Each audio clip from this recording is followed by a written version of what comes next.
Dun dun dun dun dun dun dun dun dun dun dun dun dun. It's currently Monday morning. Here we are. What's popping off? We got news this morning. CGIX. I don't even want to show you guys what I did. I don't even want to show you. I literally I just want to quit. I want to quit the live stream now. I want to walk out the door. I want to go somewhere and just cry myself to sleep. You know, at this point, because it's painful. It's painful to say the least. It's painful to say the least. You know, it's just painful at this point. I don't know why. It's just, I just don't know why sometimes. So we got some hot movers. There's the gapper list for you guys. We got CGIX on top of the gapper list currently. And we're going to talk about that here in a second. Let's get 100 people in here. Let's get 100 people. Y'all ready? Are you guys ready? Joe, Billy. Getting my boys ready out here, getting the brokers ready at the New York Stock Exchange. It's going to be a hot day here. Monday morning, baby. Monday morning. Mega Money Mondays. I like to basically, whatever the day is, I like to create some type of name for it so I get a little bit more excited for that day. I don't know about you guys, but CGIX. Let's take a look at it. Let's take a look at it right here. CGIX this morning. Oh my.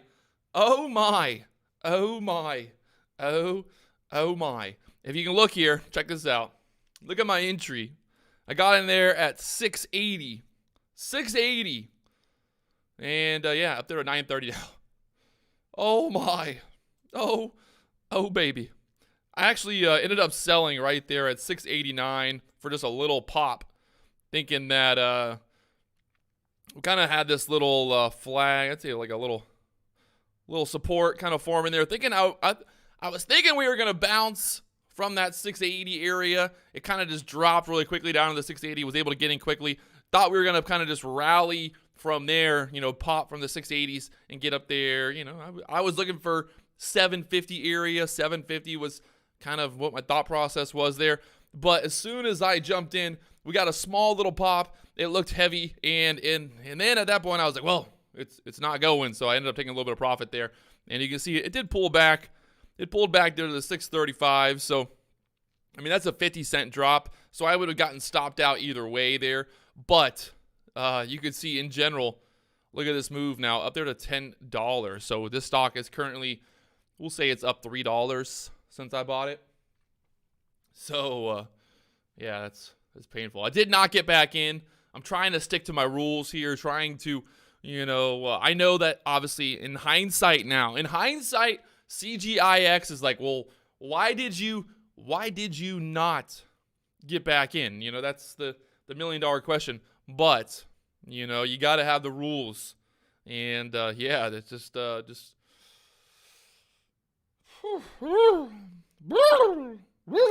bad. I also had small size, so don't get too excited. You can see here, I'm up $61 so far in the day. Still early in the morning. We'll have other opportunities later on today, but there's my P&L so far, just $60. Nothing too crazy. Yeah, I want to see CGIX pull back here. We got to get a pullback at some point, right? Like, you got to get something pulling back here. Got to get a pullback here. You can see look at this on the 1 minute chart. We did not get a pullback. Basically, after breaking back above $7 here, this thing really did not pull back for quite some time, and that's kind of why I was just like, nope, I'm not gonna jump in there, So yeah, now you can see the pullback from the $10 area back down there to $8.50. I've been looking online trying to figure out what this is actually priced out at, because they have news. The news came out today that CGIX is entering into a definitive agreement to merge, but I can't figure out from the news what that really prices the stock at. There's no it says about the transaction that Cancer Genetics will acquire all of the outstanding capital stock of another Stemian X in exchange for a number of shares of its own common stock, which will represent approximately 78% of the outstanding common stock. So, with the current equity holders of Cancer Genetics retaining 22% of the common stock immediately following the consummation of the merger. So, not really sure how do you price that? What's the price on that? It doesn't give us a clear kind of idea. And I've been looking online. That's another reason that I didn't jump back in, because I'm sitting here like, what am I looking at here? So we'll see. What else? Let's see what else is popping off here this morning on the Gapper list. On the Gapper list this morning, we got XTNT, 11 million shares in the float. We've got SONN with 7 million shares in the float. We got B-Way with 9 million shares, and THMO popping up there. It's up 25% currently with 477,000 shares traded.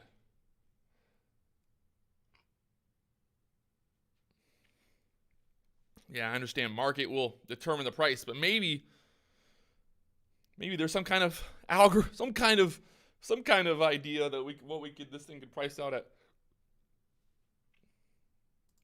Look at THMO here. Somebody's really excited about THMO. What? Nick Pierce, THMO could go again. It could go again, but you can see now currently down there below the VWAP, popping up there to the 650 area pre-market and selling off basically since 6 a.m. So it had a big pop pre-market and then has been selling off ever since then. So we'll keep an eye on the on that THMO, but right now it's where's it going to go, Bitcoin. I don't know if you guys saw my video on Saturday talking about Bitcoin, buying Bitcoin at the 11,500 area. Well, guess what the price of Bitcoin is today? I don't want to ruin the surprise, but guess what? It's up. Come on now. Don't bet against me, baby. Don't bet against me. Don't do it. Don't you do it. CGIX now back above $9. Looking a little overextended here. It's up 210%. It's one of those stocks, It's one of those stocks at this point. Maybe I could buy the dip here. Maybe. I could buy the dip. Cross my fingers, hope and pray that this goes back to $10. I could do that. That's a possibility here. But is that a safe way of trading, Just hoping and praying. Hoping and praying is not it's not a good plan when it comes down to day trading. If that makes any sense for you guys. I think you guys understand what I'm talking about here. So we'll see what happens. Like to see maybe CGIX kind of pull back. We'll say $8 area, consolidate at the $8 area. Going into open would be nice. If it pulls back $8 area, consolidates going into open. We still got about 40 minutes here, 45 minutes till the market opens. So there's a lot of room to consolidate here. But I've also got this feeling that they're gonna keep pumping it. The CGIX is gonna get pumped up even more and just keep getting more and more overextended. And then at open, might just get hammered, get crushed back down. So little suspect here, a little suspect. The news on the stock this morning, the news is a merger. They're merging with another company. So that's the news behind it. It's not COVID related. It's not anything to do with anything that's hot right now. It's a cancer genetics company, and they're merging with another company. So that's the news. They got a low float. They got 2.1 million shares in the float. It's up 204% today. And currently got 5 million shares traded pre-market, which is impressive. Obviously, we like to see that million shares of volume here pre-market. And just kind of watching CGIX. Maybe if CGIX can get back above $9 here, get another push, try to make another high here out of this kind of pullback here. But like I said, would rather see it kind of pull back, even maybe pull back to the 750 here. It'd be would be a nice kind of overall pullback area. You can see on the 5-minute chart, still away from that VWAP there. I can't believe my entry there at 680. Got in there at 680 and sold for just a quick pop. And look at it, up there at $10. Ouch. Ouch. Ouchies. Ouchies. That's not how I wanted to start the day. That's not how I wanted to start the day there. You can see, sorry if you were looking at this, there's my entry there at the 680s. Funny. Real funny, Patrick. Real funny. Real funny. P-Man, you woke up late? What? Money sleeps. Money never sleeps, my friend. Money never sleeps.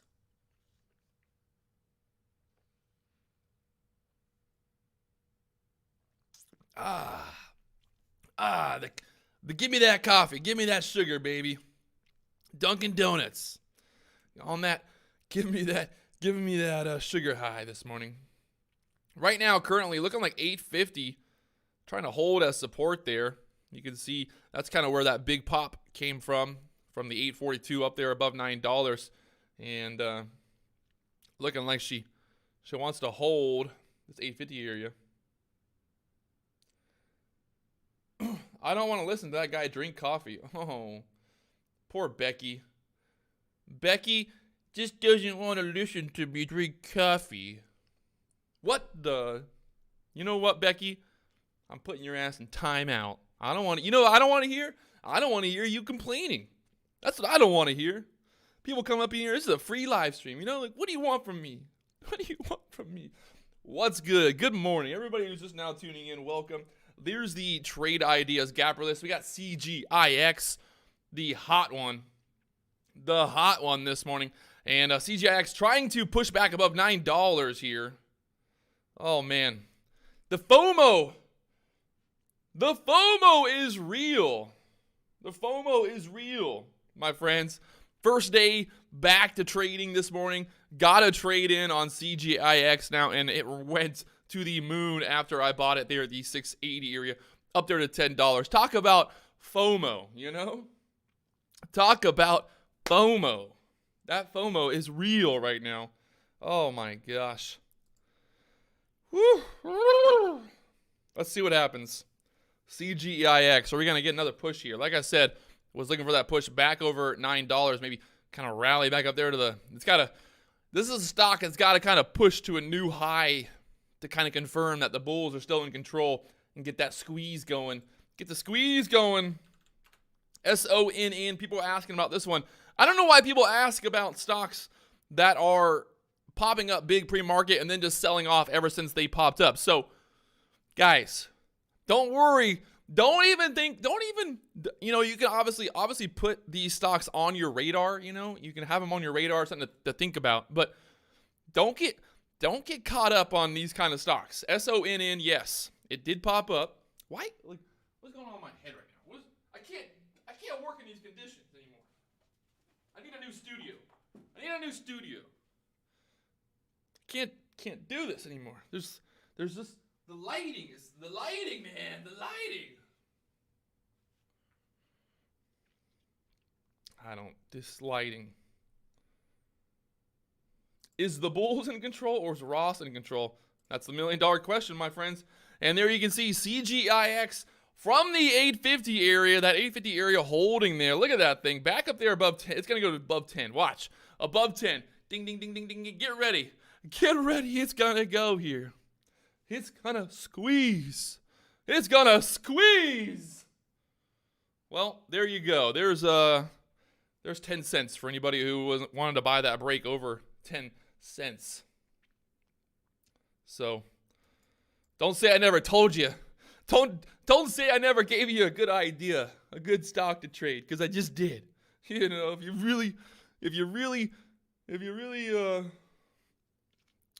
you're coming here and Becky, freaking Becky, man. Becky's mad about my coffee. And Becky could have bought this stock when it was $8.50 and sold it above $10, Are you not entertained? Are you not entertained? Why did I not trade it? the reason I didn't trade it is because it's a part of my rehab. You know, I'm still in day trader rehab. Let's not get it twisted. You know, something bad happened. I can't just forget about it. I just can't move on. You know, I just can't go and just start getting all willy-nilly again. We got rules here, people. We got rules. We got rules to follow. It's a pretty slow day down here at the exchange, looking at all the boards, what's moving in the market. The New York Stock Exchange just is not the same anymore. You know, it used to be a good time. We used to sit around and tell stories about battling shorts and battling bulls and all that fun stuff. But nowadays, everyone just has their mask on and no one really wants to talk anymore. Everyone just wants to do their own thing.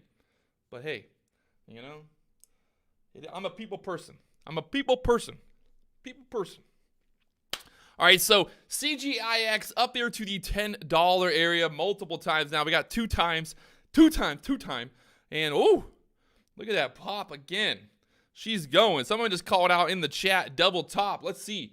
Is Robert going to call this one? Is he going to call it? Double top. We'll see right here. This candle. We got about 30 seconds left on this 1 minute candle. If it's going to go, it's got to go right here. If it's going to go, it's got to go right here, my friends. So we get in if it goes back to 9. No. Do not. The pullback earlier, or the push from that 850 area, that idea is over at this point. You know, we already got that move up there towards 10. So now it's time to just kind of, again, look at this stock. We're getting overextended, my friends. We're getting a little overextended here. Let's stay calm. Let's keep the FOMO on the DL. Let's stay focused. Kyle Kennedy with that $4 tip. Thank you. If anybody's wondering, there's a little thingy on the chat. You know, if you make $1 million trading today, don't be afraid to throw me a couple dollars. You know, if you make $1 million, I would say that it's only fair that you share a little bit of the wealth. You know, just share a little bit of the wealth. Is the way I'm looking at it. Again, looking at the trade idea scanner. Let's see what's hot, what's not. CGIX, it's up 236% pre-market. And a couple other stocks moving around, but really CGIX is the only stock that I've seen this morning that's got that momentum to the upside right now. So we're looking a little overextended here. Let's just see if we can get a decent pullback. The problem now is if we do get a pullback, it's gonna turn into the question of, is this a pullback or is this the crash? You know, after making this big of a move, is this the pullback or is it the crash? So we'll see. The longer that this thing keeps moving the way it's moving, the more dangerous, the more dangerous it's gonna get. So we're playing it safe. I got my trade in earlier on it, and I'm not happy at all about it. Trust me, like I'm mad. I'm upset. I'm upset with myself. I told myself, okay, I'm gonna hit this. All I had to do was just be a little bit more patient. That's all I needed to do. I think I got a little bit of FOMO. Look at that. I got a little bit of FOMO trying to buy that little bounce out of there. So I got a little FOMO this morning. It's just let's wait. Let's pull it back in, Patrick. Let's rein it back in. Let's rein it back in. Let's stay focused. It's Monday. It's the beginning of the week. It's time to think about opportunities this week. Every day is a new battle. Every day's a war. It's a battle between Becky and me, Becky and me, we're battling out here. She doesn't want to hear about my coffee. Well, I don't want you here, Becky. I want you to leave.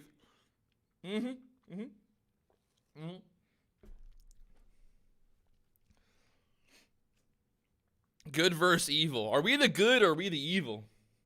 I'm gonna say that we're the good chat. We're the good live stream. And the other redheaded guy on YouTube, he's the evil one. That's the way I'm gonna look at it. We're the Me, all of you guys, everybody who's watching right now, we're the good, you know? We're the good people. The 5,000 people in the other live stream, they're the evil. We must defeat the evil, you know? We got to win. We got to win. We got to win. AMDA. What happened with AMDA this morning? AMDA this morning up there to $6. Look at this pre-market. 4 o'clock in the morning. 4 o'clock. If you woke up at 4 o'clock in the morning, this stock went from $3 all the way up there to $6. So basically jumped up 100% at 4 a.m. on those first 3-minute candles. That first 1, 2, 3 candles there.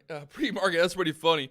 Up there to $6 now, pulling back down there to $3.42. Somebody woke up real early and they were like, I'm gonna make some money today. You know? Someone gonna make some money today. I don't understand my lighting issues here, you know? I got lighting issues. I gotta get this lighting figured out. I gotta get better lighting somehow. Just sometimes I don't know. Oh, like what is this now? Where's that coming from? It's on this side? It's over here? I need a professional lighting crew up in here.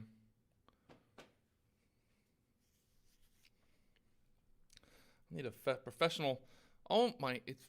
Check out my my new background. There's a goat there. There's a goat. My spirit animal, baby. My spirit animal. There's like, I got this little halo. It keeps popping up over my head, and it's really, I don't like it. I don't like it at all. I don't know what to do here. Hold on. I'm just staying focused.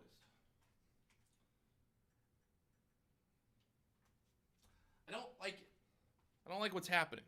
Oh, it's not even better. Is it getting better? No. CJIX looking like it's gonna pull back here. Let's think about that for a little. You know, I'm thinking what we're gonna get a little pullback here. CJIX.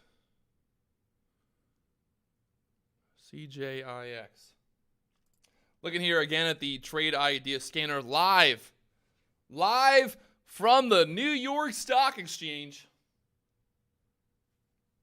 Doing real stuff around here. I'm gonna just check out what the volume is.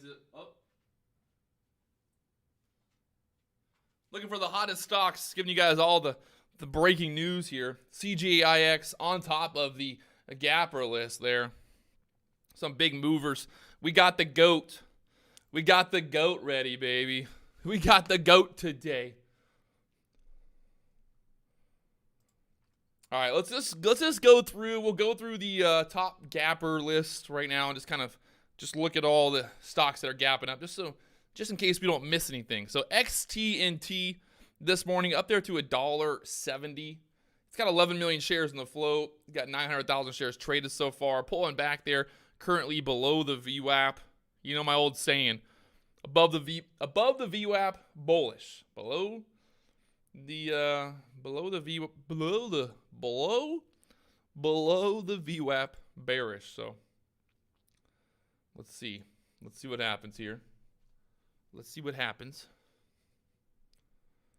All right, so we got XTNT, we got LMNL was also on that list. LMNL down there to 20, popped up there to 28 pre-market and back down there to 20 now. SONN, another stock this morning that popped up. Look at this. At 4 a.m. Who in their right mind is awake at 4 a.m. buying this stock? Gosh. The shorts, I guess. There was also a lot of shorts waking up at 4 a.m. in the morning. They're just sitting there waiting to short this thing. Look at it. It just got hammered. Can you guys even see that? You can see it behind my head there. From $2.95 up there to $7.50. Like we're missing out on all the big moves, man. We're missing out on all the big moves around here. We got to step it up. We got to start live streaming at 4 a.m. This 8:30 thing we're just too late to the party. We already missed out on all the crazy movers today. This thing went from $2.95 up there to $7.50. So another 100% mover there. Funny. XTNT bouncing there from $1.40 now up there to $1.60. This thing's looking a little funky. I don't know, something about it. Looking at it right here. Looking a little funky. What's the news? What's the news on XTNT today? Let's see. The news is the news came out today that they're going to launch U.S. commercial launch of Matterform SI for spinal fusion procedures. Nah, doesn't sound like something that's going to send this stock to the moon. I mean, it's up 66%, but I'm not sure that that's enough news to really send this to the moon at this point. So, yeah. CGIX still battling here from the $9 area back up there, $9.75. Look, some really good moves on this thing if you're buying those little breakout moves. But like I said earlier, this thing's just looking a little overextended at this point. So be cautious. Trade quick. If you're gonna buy the breakout, sell it. Just in and out, baby. Take profit quick. We're up 200%. The stock's made a massive move so far today. It's up from $3. CGIX from $3 up there to $10. Don't be greedy. Don't be greedy now.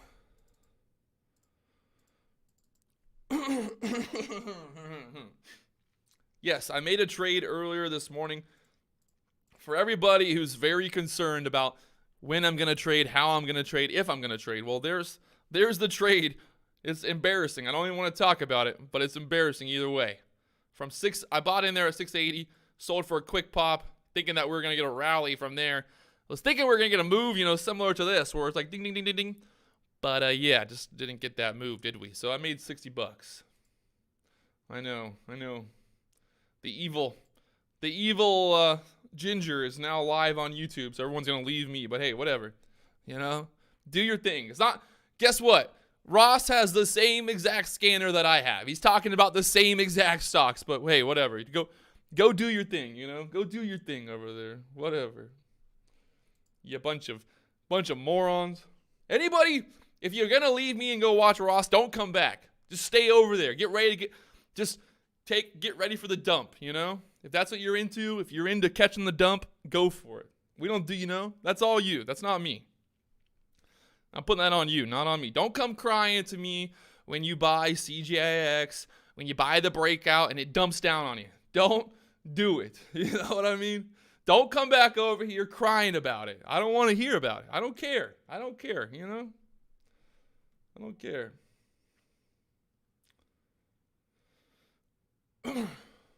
Yes. This line here is not a... let me remove that. That was earlier. This support area was earlier. This was not...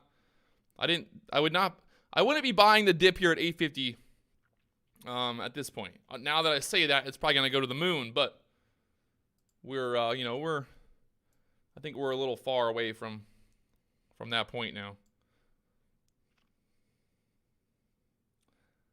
Caesar, you traded me for Ross? No, you traded Ross for me? I appreciate you. I appreciate you. I should get a sponsorship by Dunkin' Donuts. That would be nice. That would be nice. CGIX having a little bit of trouble here. CGIX is really the only thing on the scanner right now that looks tantalizing, and it's not even tantalizing. We got a couple stocks moving around that made big moves pre-market, but are all kind of selling off and all below the VWAP. The VWAP. So, yeah.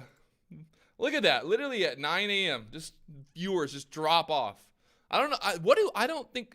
Do people think that Ross has like a magical scanner that I don't have? Do people think that Ross is looking at stocks that I'm not looking at?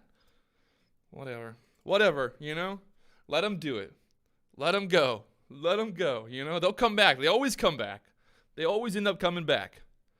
And then they tell me, oh, I'm so sorry that I left. And I said, nope, I don't care. Nope, you're not my friend anymore. CGIX, what are you thinking? What are we thinking here, boys? Consolidating here at the 850 area now. Neil, I actually trade too. You know what? This is what I'm going to do. Everybody who wants to talk shit today is getting put in timeout. Because I don't want to hear it. It's Monday. Keep your negativity for your grandma, your mom, or whoever you cry to. Don't come over here crying to me. You know, don't come crying over here to me. I don't want to hear it. But Ross trades too. Ross trades. I traded today. You know, just get off my dick. Everybody just get off my dick. It's like everybody wants to ride my dick. You know?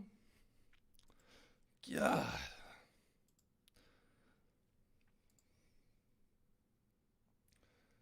We love you, but you don't make money, bro. I made, I'm not getting into it. I'm not getting into it. I'm not even getting into it. I'm not even getting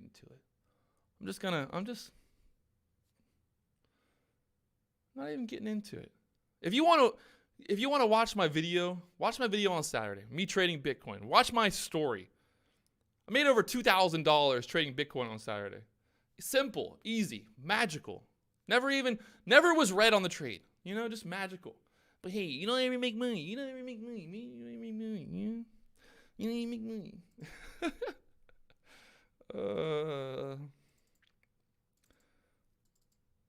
Ross trades with 50,000 shares. Ross also sells millions of dollars worth of chat rooms.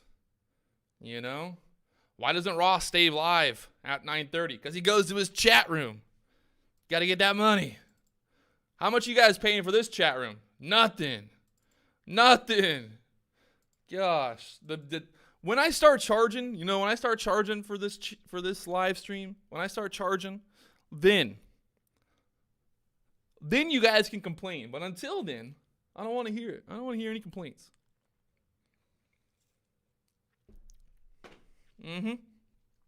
Currently, CGIX here at the $9 area. Looking like she wants to percolate here. Let's see. Getting real tight in this range from the 850 back up there to $9. But you can see just not getting going there. I would say that there's going to be a lot of people kind of looking for that $9 break. So if this thing gets back above 9, get a little squeeze-a-rooney going on it. And like I said, trying to get a little squeeze-a-rooney. Or could it be a trap? It's a trap.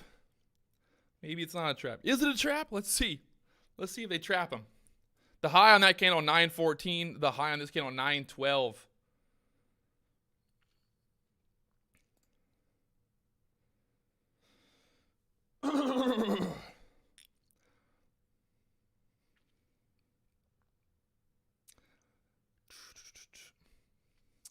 Keeping an eye on SONN here. This morning, popping up big. Up there to the high, 750 pre-market. Still below the VWAP there, so interesting. Somebody asked me, how do you get a good idea of how much volume a stock will trade in the day looking at pre-market or the first 30 minutes? I don't have an answer for that. I guess, we just trade the volume that's there. We can't really predict how much volume is going to come in there.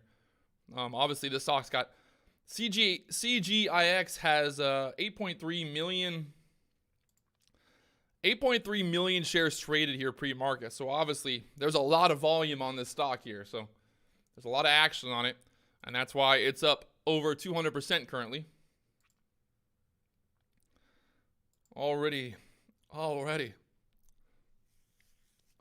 But you got to remember, though, there comes a point where the buyers just are going to fade out. You know, there's not going to be enough buyers to keep pumping this stock. Especially, the way I look at it, too, is everybody that, all the good traders, everybody who, everyone who's smart, everybody bought earlier in the morning. You know, they're not, if you're a good trader, you're not buying it right now here. You're just not. And that's no offense to anyone who's buying it right now. But, in general, if you're a experienced, good trader, if you actually know what you're doing, you're not buying it at this point. You would have bought it way earlier this morning, and you would have taken your profit. That's from the 650 area up there to $10 multiple times to take profit there. So it's one way to look at it here, pre-market at least. So CGIX, I agree with you. It's looking weak here at this point.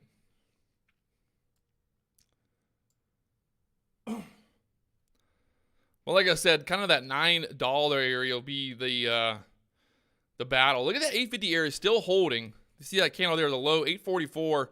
So That area that we identified earlier, still trying to bounce there, 850 area. Getting tight here. So obviously over, over that 925 area. Like that. If you're looking at it like that, kind of. It's getting tight. She's gonna make a big move here, one way or the other. Benjamin got in at $5.77, and he got out at $9.10. Wow, killing it. Where I gotta step up my game here. Wow, I gotta step up my game. We gotta step up the game, people. We gotta go.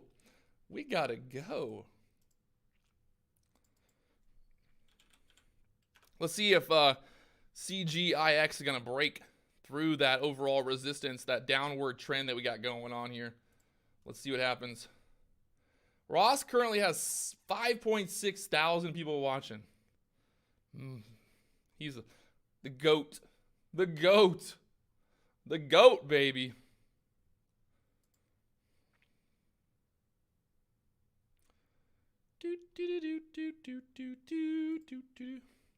We're just watching CGIX here. Is this gonna make a move? She's percolating here. I think obviously if it can hold that 850 area, there's a good chance that we get a push from there. So let's see what happens here.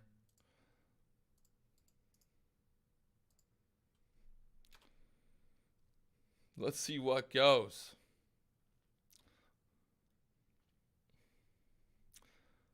At 850 area again getting tested. Remember, the more that those areas get tested, the better chance that they finally break down.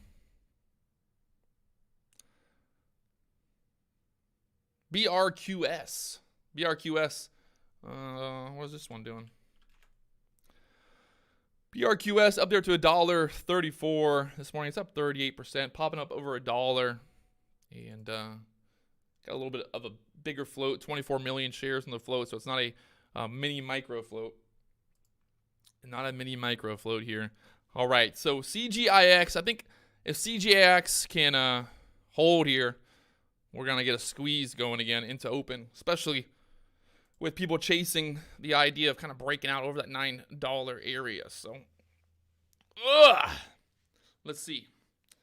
Getting excited here. It's got to hold that 950 though. If it can't, she's gone. Going fishing today? Nope. I'm live streaming. I'm live on YouTube. How am I gonna go fishing? Got no time. It's actually, there's a hurricane.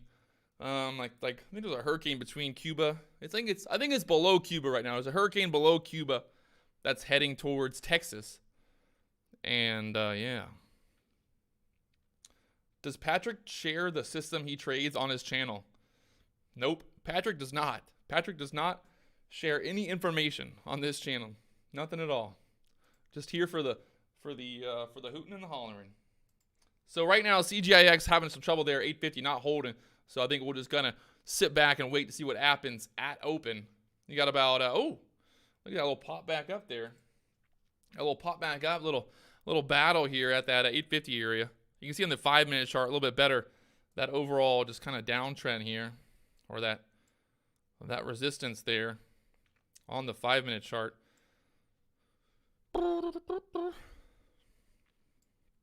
So yeah, CGIX holding there, touching off the VWAP, bouncing off the VWAP right there at the 830 area.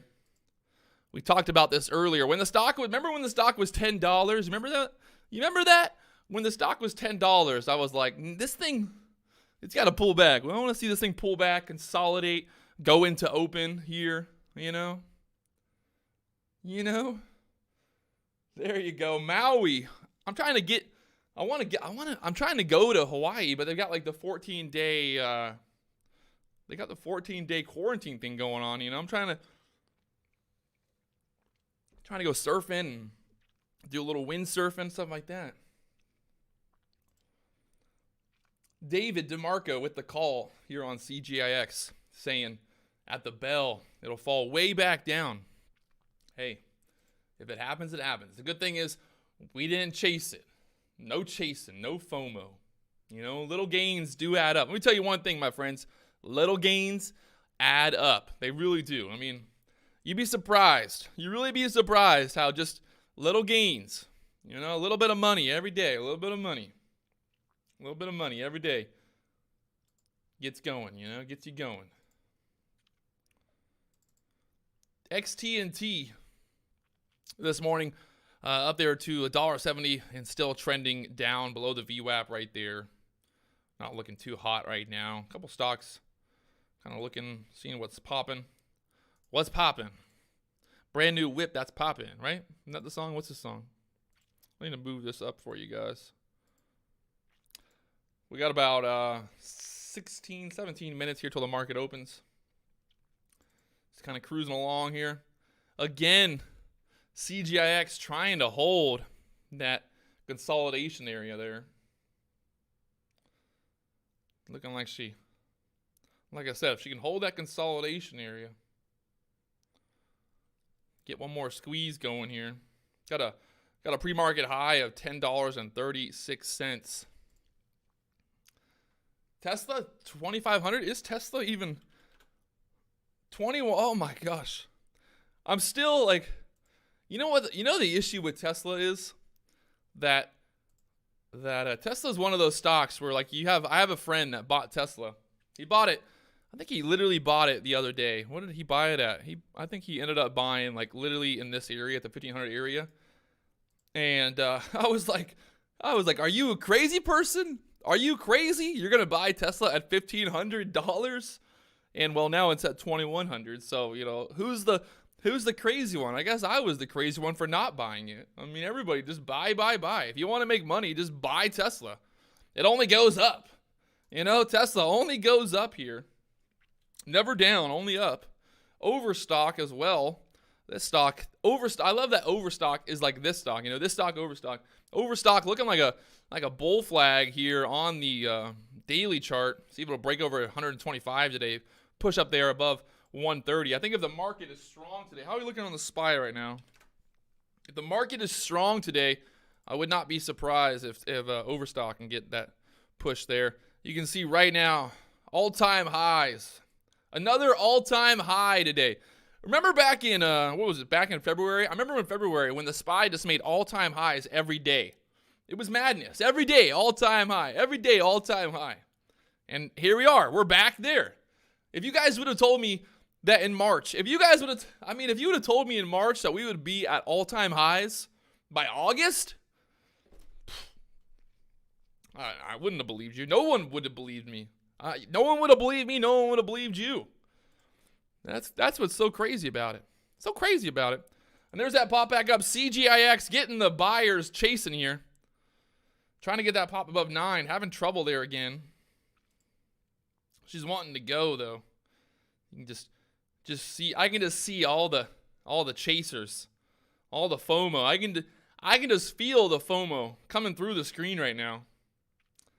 She's wanting to go here.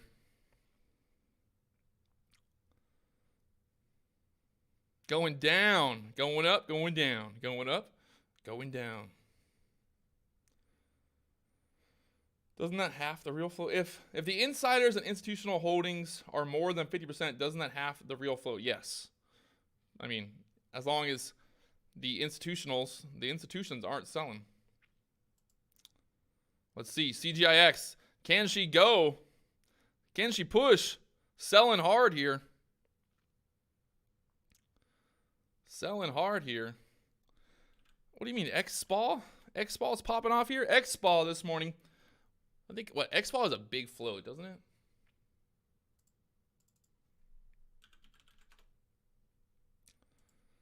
Yeah, XSPAL has a 55 million share float this morning. It's got 1.3 million shares traded on it. What's the news here for this company? ExpressSPAL shatters time barrier in airport COVID-19 testing. So here's the news this morning.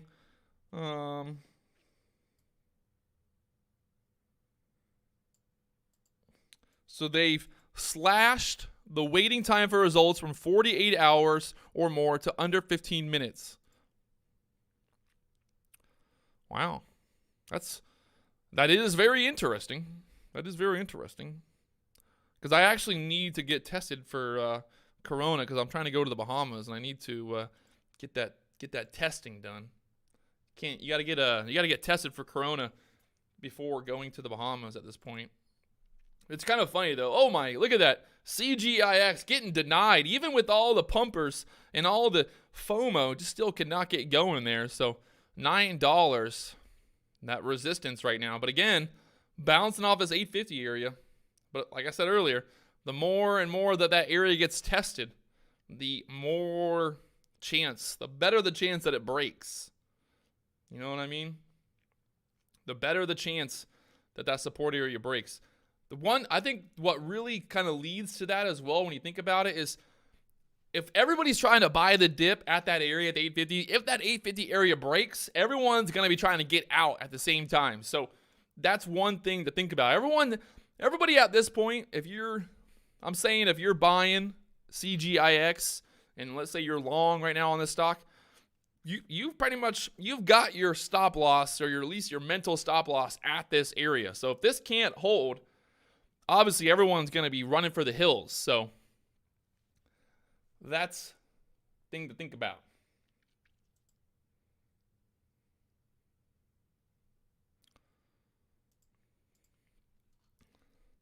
Ooh, 15-minute candles. Richard with that 15-minute call out there. Got red. Consolidating there at the VWAP right now. Still trying to just bounce. Holding right now. Being stubborn. Being stubborn there.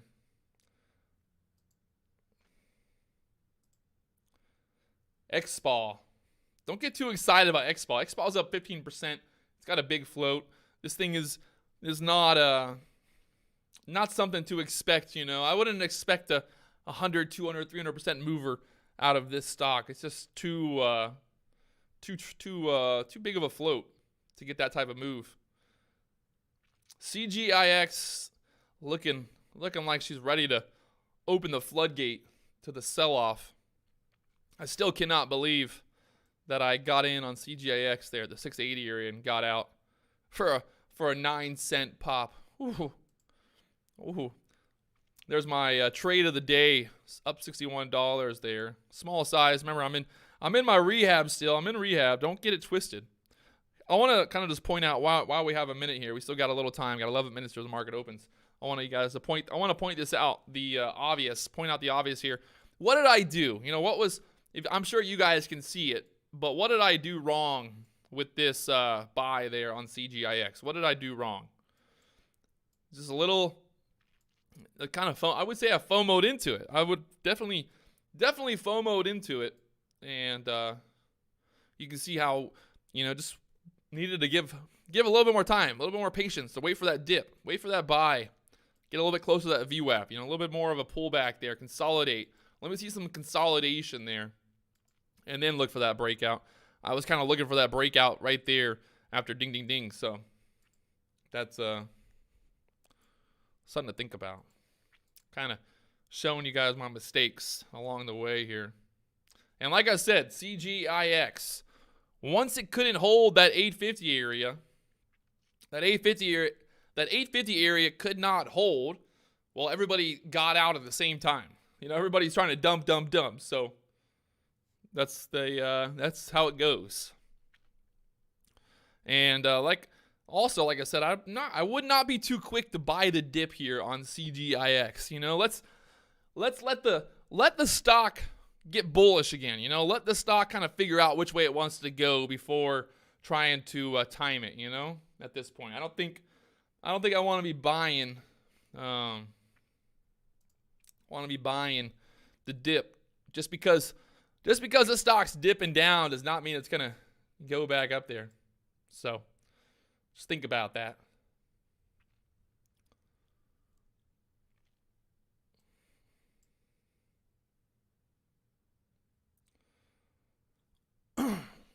Well, yeah, no.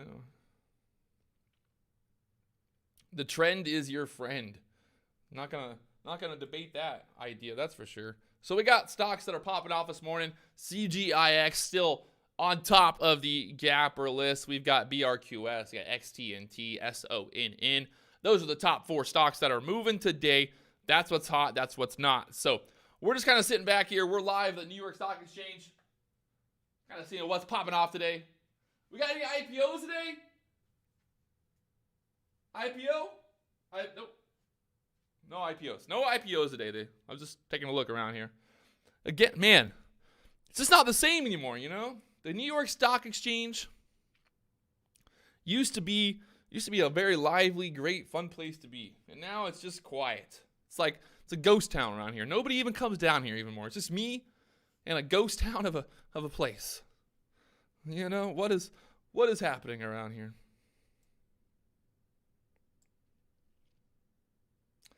Hey, $60 a profit will get you 20 of those Dunkin' coffees. Well, I think this coffee's $5, so no, that'll get me like 10. That'll get me 10. That'll get me 10 coffees, not 20. Come on, these things are expensive, man. These are large. That's a large coffee. Why am I so angry? I'm so angry right now. Who's so angry? Why are you so angry? Who's angry? I don't know why everyone's so angry. Yeah, math is hard. Trust me, I even have trouble sometimes. Sometimes I make money. I'm like, wait, 5 plus 6 equals 11. It's always, you know, like the 5 and the 6s. You know, like give me a 5 and a 5, $10 all day. You know, 5, 10, 5 and 6, 11. You know, it's a little, you know, a little tricky sometimes. All right, so we've got 7 minutes here. 7 minutes here till the market opens. First bad trade of the day, spending $5 on coffee. Hey, it's the little things in life, you know? It's the little things in life. If I can't afford to buy a $5 coffee in the morning, then I might as well just go ahead and just quit. You know, I might as well just go live in the woods somewhere. Go live in the woods. It's also, you know what, it's not even like the coffee isn't even the thing anymore. It's just I'm kind of in this routine where I wake up in the morning, I go to Dunkin' Donuts. They know who, like literally they know. When I pull up, they have my order ready. It's that bad. It's that bad, people. I gotta step up my game. I gotta get a new coffee place. When they start knowing your name at the coffee place, you got trouble. You got trouble. BRQS up there to $1.50 now, pushing up there on the daily chart, having some resistance here. A little bit of resistance there at the $1.50 area, kind of pulling back now. Let's see if that turns into support at this point. Oh gosh, sorry for burping on the live stream. Did not mean to do that. Man, where's Becky at? What happened to Becky? I put her in timeout. She was mad. She was mad about me talking about coffee. Freaking Becky. All right. We got about 5 minutes here till the market opens. There's the gapper list of stocks that are popping up this morning. Pretty much everything we've already talked about. Nothing that we've missed out on, you know. So, yeah, pretty much it is what it is at this point. That's what's hot. The New York Stock Exchange is a ghost town. No one's here. I'm not paying rent for this place anymore. I'm not doing it. I'm over it. Why am I paying rent to be at the New York Stock Exchange? Why? For what? For what? Nothing even going on here anymore. I don't get any information, you know? Nothing goes on anymore around here. Now the one good benefit to working at the New York Stock Exchange is there are some pretty good bars that can be a lot of fun after the market closes. It's pretty some historical bars here around Wall Street that can have some pretty interesting characters. For anybody who's wondering, I have been to the New York Stock Exchange. I'm not just, I'm not pretending. Not like a lot of YouTubers out there who trade from their mom's basement and haven't actually ever done anything. I've actually been places, I've done things, I've seen people, I've met people, I've really taken over this day trading world. All right.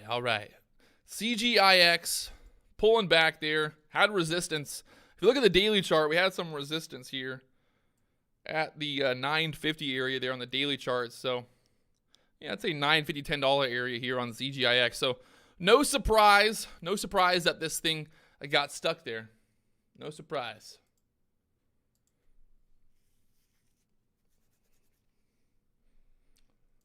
Chris Kennedy is look at a barista contest. I'm gonna check it out later, Chris or Kennedy, Kyle Kennedy. I'm gonna check it out later. I want to see your latte art. I'm excited actually. I'm gonna look at it. Well, I got 3 minutes here. CGIX. We're just kind of seeing what happens. I'm gonna go look at Kyle's latte art real quick. We got Chris Kennedy, not Kyle. Chris. I'm terrible with names. This is gonna be some fire. Wait, is your... Oh, you got 2 underscores? Man. How does anybody even know your name? Damn. Latte art. Man, the latte art where you put the guy's face in there looks really cool too. Here we go. We got 2 minutes here till the market opens. SONN pushing up there to the VWAP now, up there to 440. This stock popped all the way there to 750 this morning. SONN has 7 million shares in the float. And the news today on this stock is, I guess they had, what? I don't see it. I don't see really any news here on SONN this morning. So, okay. We're getting ready for the market to open here. We got about a minute to go. A minute to go here. SONN trying to do something there. But like I said, this thing's just been selling off all morning long. All morning long selling off there. So let's not get too excited. Let's not get too excited about it. You know, let's look for some opportunities. Don't you worry. I've got all the latest, the greatest scanning software running 24 hours a day here, looking for the hottest stocks. I'm going to share with you guys everything that's moving. I'm going to let you guys know. Don't you worry. We're going. We're getting ready here. The market's getting ready to open. 30 seconds to change your life. Think about that. Today could literally change your life forever. You know? Could literally change your life forever. We'll see. We'll see what happens. I could make a lot of money today or just lose everything also. We'll see. We'll see what happens. SONN at the 440 area right now and going into open. Let's go. Let's do it. Let's do it. There we go. Market is now open. CGIX selling off down there to 7, almost 7, 7.15 was a low on that candle. 7.10 on that candle there. We've got a little consolidation. I would say even not to like the 650 area really, as a consolidation area there. Hitting that like button. If you haven't hit the like button, you're not a patriot. That's for sure. I'm telling you right now, if you haven't hit the like button yet, you're not a patriot. You're not all about freedom. You're not all about the eternal journey to being free in this world.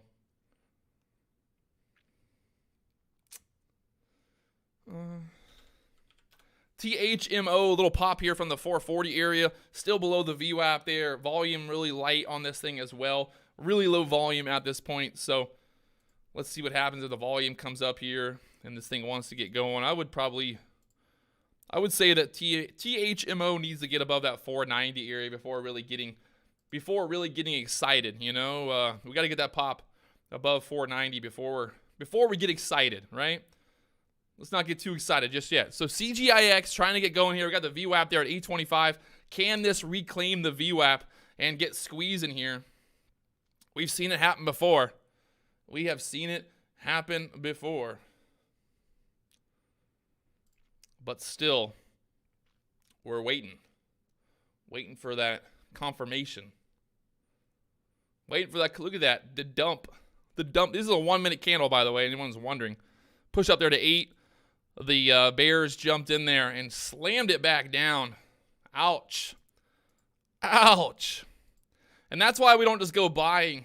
That's why we don't go buy any stock that's got a green candle at open. It's, let's not get ahead of ourselves. SONN selling off there from the 440 area. BRQS selling off. Pretty much everything on the Gapper list this morning selling off here. LG. This one just popped up. What's going on with this stock? Let's see. OB. Still really light volume here. OBLG has a 3.6 million share float, and today they secured the largest initial mezzanine order in company history. So they're a software, multi-stream content collaboration software announced today that they have been selected by multinational branded consumers products to transform the way their teams collaborate internally and externally. So that's the news that just came out there at 9:29. Came right out at the bell. They were really holding that secret news in there, weren't they? They were like, hey, we ain't letting anyone know about this news until right at the bell. Huh. Okay. Interesting. CGIX again trying to squeeze up here over $8. Obviously, we should get a little action going here, I'd say. Let the squeeze happen. There's that push. Look at that, up there to 8 now. I'm kind of looking to see. I want to see this thing like really get above 8. Really get above 8, you know? Wait, I'm looking at it. Before getting too excited. I don't want to go and just chase it above 8.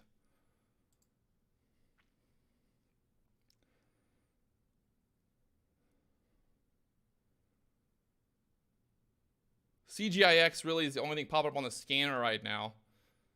Looks like VVPR popping up on the scanner as well, but still light volume there. Everything's got light volume. CGIX got 12 million shares, 13 million shares traded here, and she just is not wanting to go. Let's see if we can consolidate here at the $8 area and squeeze up there. Looking a little bit better now. Okay. Kind of looking to see if we get a little pullback here, a little washout. See if this thing can't squeeze up there to $9 again. $8.50 now on the ask. Got about a minute for this new candle to open here. See if we can get a pullback and retest that VWAP there at the $8 area.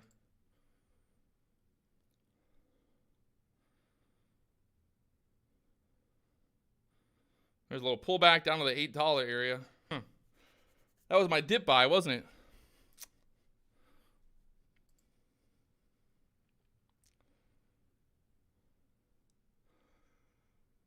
it? Up there to 860 now. I'm just watching it here. Definitely trying to make a move.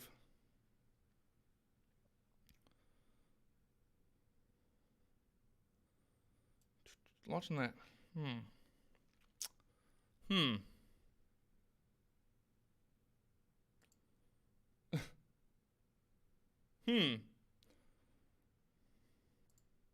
don't like that drop, that's for sure. That drop's scary.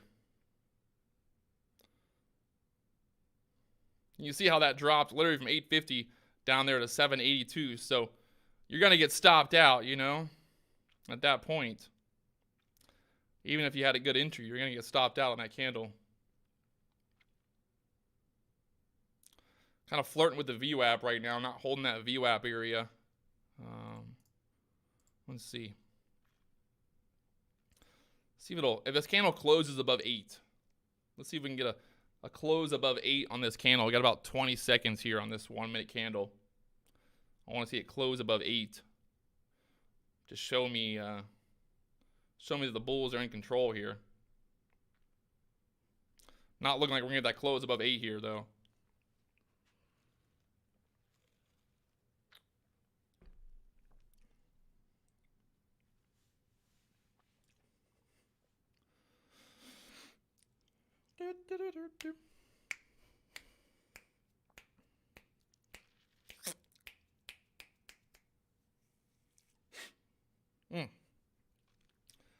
CGIX pulling back here below $8. Was looking for a close on this candle above 8.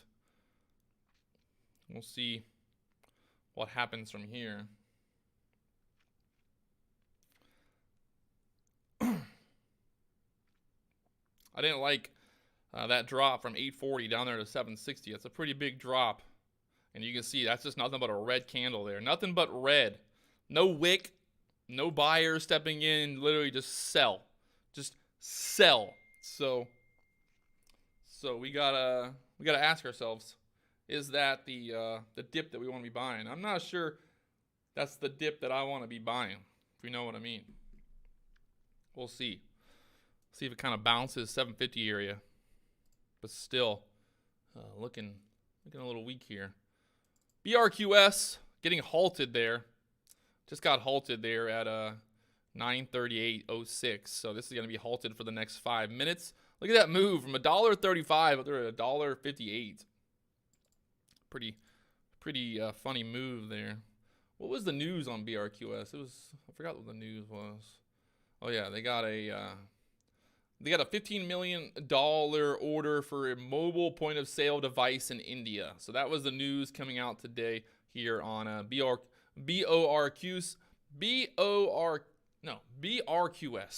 Their market cap is currently $35 million, and they just received a $15 million order. And the stock is up 79%. So looking a little suspect. ATIF up there to $1.74. ATIF up there to $1.74 this morning. Kind of percolating around there. Looking at the daily chart, you can see a lot of resistance here on this chart.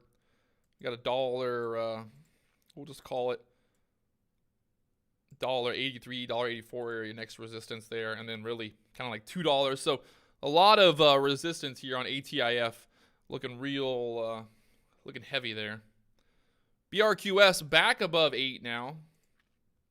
Looking a little better here. These moves, these chopperoonie moves are just kind of all over the place, aren't they?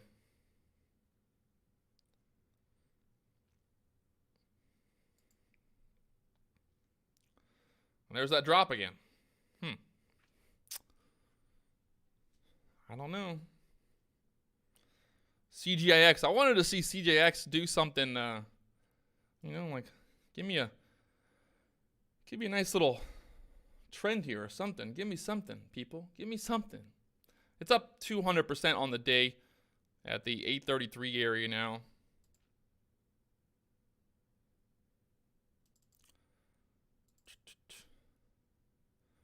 CGIX, see if we'll get that push up there to $9.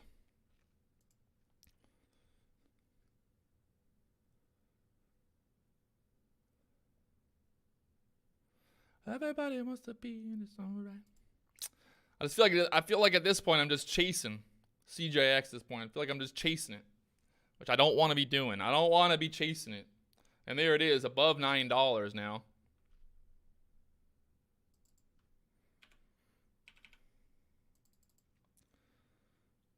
And it's funny because I literally just said I feel like I'm chasing it, but I'm also like thinking about maybe I should be buying the dip here.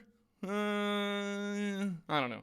I'm going to go with my intuition. I'm going to go with my intuition here, and I'm just going to stay away from it, even though this thing could go. It can obviously go up there above the pre-market high there at the $10 area. I'm just going to stay with my gut on it. Stay away from it. We got a trade earlier on it, so it is what it is. We should have really capitalized on that trade earlier. Should have definitely capitalized. You can see SONN not doing anything, getting smacked back down there after touching that 440 area. CGIX pushing $9 now. And let's see. I want to see this candle close above 9.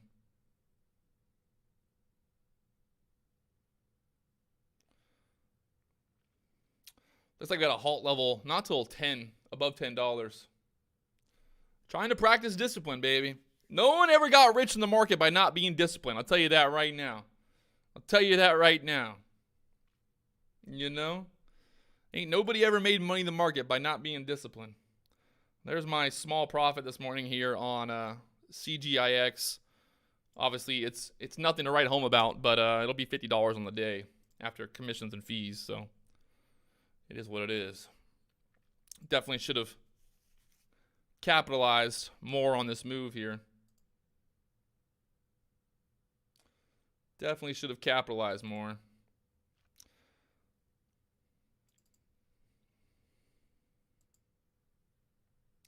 Buy the dip, let her rip. You know what? Somebody just talked about what's interesting. Look at that.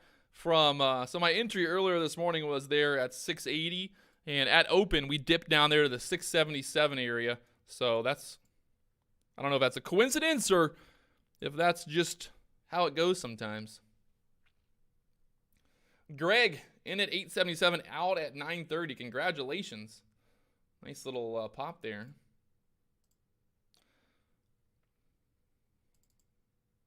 BRQS reopening here at $1.65 now. A little drop and then a pop back up. The next halt level is going to be up there at $1.90 area. So that'll be the next stopping point at this point now, or the next stopping point. So $1.75, $1.80.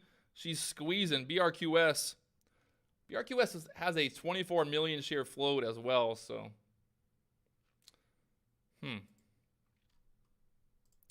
ATIF. There's that resistance we talked about earlier, kicking in on the daily chart there. $1.83, $1.84. You can see clearly, ding, ding, ding, ding, ding, resistance popping up there at that $1.83 now. So, interesting. CGIX having trouble. Let's see what happens from here. Can she pull back again and then rally up there? Dude, what is up with this guy? Unhexable. Nobody wants your hex tokens. Nobody wants it. We don't want it. Nobody wants them. Get out of here. Go sell your hex tokens somewhere else. We're not that gullible. Come on now. CGIX, the low of this candle there was 876, 885, the low on this 1 minute candle. Let's see if she's gonna pop back up here. ADMA. Why's everyone so excited about ADMA right now? There's no shares to short. So ADMA going from $3.70 down there to $3 now. You can see the stock this morning popping up all the way pre-market up there to almost, what, $6 the high on that candle? Yeah, $6 this morning, and now back down there to $3. So the shorts just crushing it. Man, the shorts got lucky there. CGIX pulling back, not holding that $9 area now. And again, I think it's at the point. Oh, man. Don't buy hex tokens. Don't do it. Don't do it. Don't do it. I'm telling you, don't do it. India. I'm always surprised at how many people from India watch my watch my YouTube channel. I think that's pretty awesome. I get a lot of views from India. I guess I'm just a very likable person in India. So ATIF now above that resistance, up there to $1.95, trying to get that $2 break here. And now the halt level moving up there above $2 now. So there's something to think about. So CGIX now pulling back down there, 860 area. Mr. Worldwide. Madrid, Spain. Iraq in the house. I like it. New Jersey, UK. Gotta love my brothers from another mother across the pond, you know. Got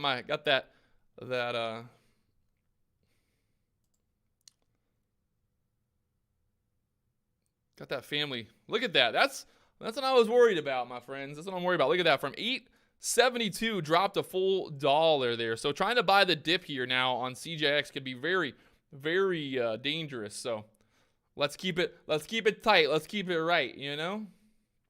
Jordan. Man, you know what I should do one day?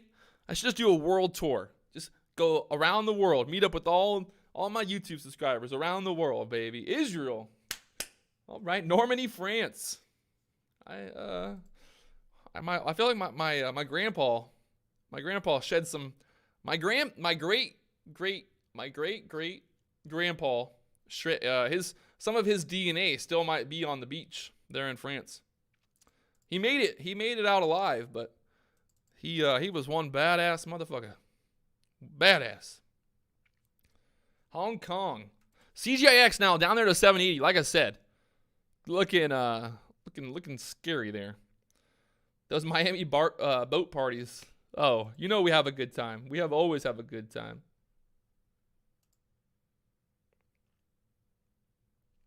I've been to Abu Dhabi, but I have not been to Jordan. Abu Dhabi was okay. I wasn't a huge fan of Abu Dhabi. Maybe it was just because I stood out like a sore thumb. Everywhere I went, they were just looking at me, looking all kinds of ways. ATIF trying to push through 2 now. Did that just get halted again? Yeah, it got halted again there. Pushed it above 2 now. Did it get halted again? No. Huh. Why is my candle not showing that price action there? ATIF up there above 2 now. This morning going from $1.40 now up there to $2. SONN getting crushed back down there. And currently CGIX just chopping around here, you know? Just chopping around that VWAP right there. Kevin Riley getting 52 cents on BRQS. Congratulations. Congratulations. You are the best in the world for me. All right, so. All right. Just kind of sitting here, hands behind my back, not getting too excited really about anything right now. And yes, I do have a halted scanner with trade ideas. Looking at the trade ideas list right now, what's popping off, what's moving, if anything has volume, looking really slow. If this is always a bad sign. When we get the breaking out on volume, when this scanner isn't moving, you know, when it's not updating like every couple minutes, like this should be just like new stock every couple minutes, you know, new stock. When that's not happening, you know, you got to just kind of ask yourself, hey, you know, let's just rein it in, Patrick. Let's rein it in, you know? Let's rein it in. Be a little cautious. CGIX there, 780. Again, let's see, that earlier bounced kind of like right off that area. Let's see if that's going to turn into support again. Squeeze up there. Squeeze.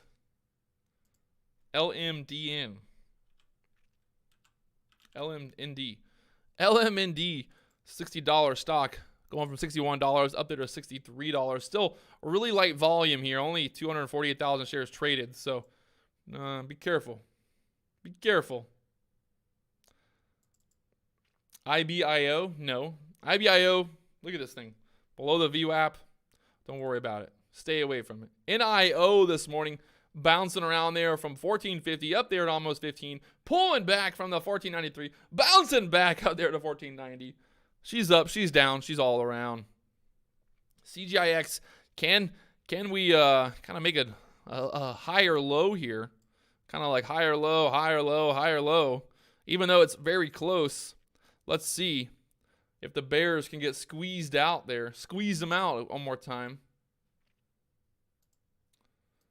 Big thanks to Trader Parker for always coming in hot, helping me out here.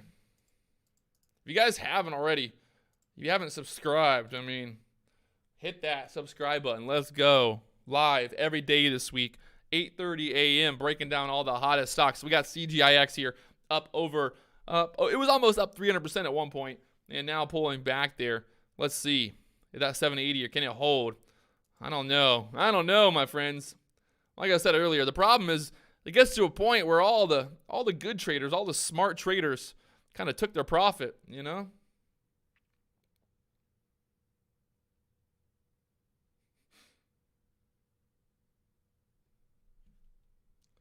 A blood sacrifice sell-off at open. What? What kind of witchcraft are you talking about? What kind of witchcraft is Ryan talking about?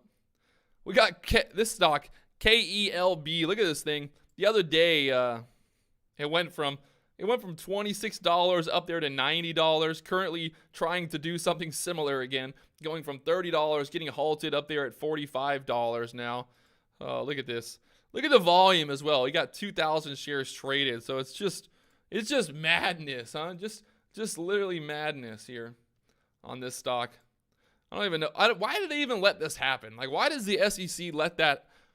I don't know. The things I always love how the SEC or the NASDAQ, they'll halt stocks like BDR the other day that had tons of volume on it, a lot of action, and then you got a stock like Kelly B, no volume on it, no action, and they just let it go. Like, oh, okay, we'll just let it go all the way to $90. Like, what? 850 area, giving it trouble now on CGIX. Hey, good luck to all. That's how we do. No luck needed. Just buy the dip, sell the rip, as someone said earlier. Let's see. CGIX. What are we? We're about almost 30 minutes into the market day here, and it's looking a little just chopperson here on this stock right now. Again, like I said, this is the breaking out on volume scanner, and look, ATIF was the last stock that popped up on that scanner at 948. So we should be getting, there should be a few stocks popping up on there every few minutes. It should be getting updated pretty constantly on a hot day. When the market's hot, when you got a lot of action, that scanner should really be going off, and it's not really going off right now.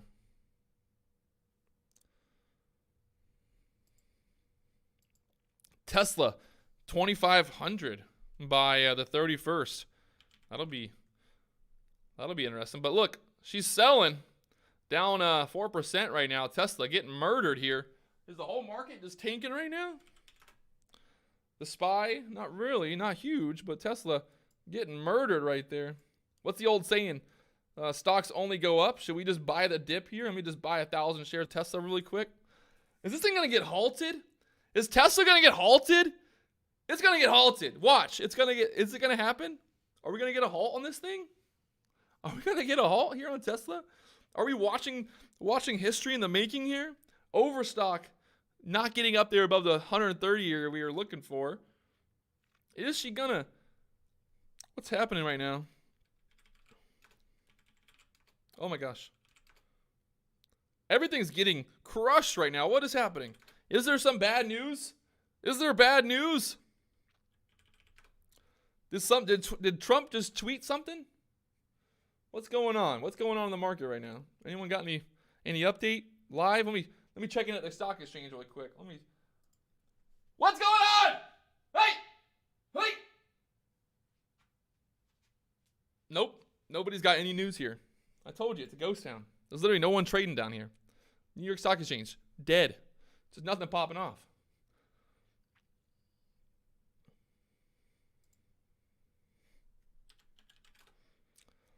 Tesla almost got halted. It got so close to getting halted.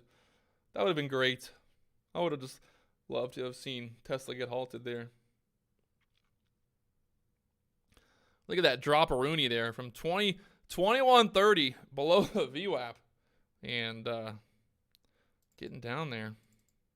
CGIX, again, chopping around here from the 775 area back up there to 925.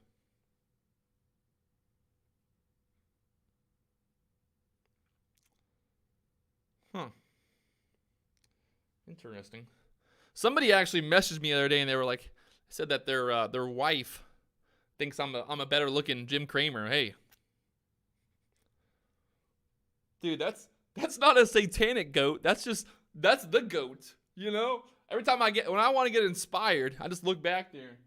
And remember, there's always a black goat keeping an eye on me. I gotta stay in line. I gotta stay in line here. I gotta keep things straight. Keep it tight. Keep it right. So CGIX pushing there from $8 back above $9, pulling back to $9. It's chop city here, just chop city. What pattern is this? What pattern are we trading in right now? We're just in this channel here. And if you look on a bigger time frame, just kind of chopping around there. It's got to get above 950 really to confirm that there's some type of breakout happening here. Got to get something going here.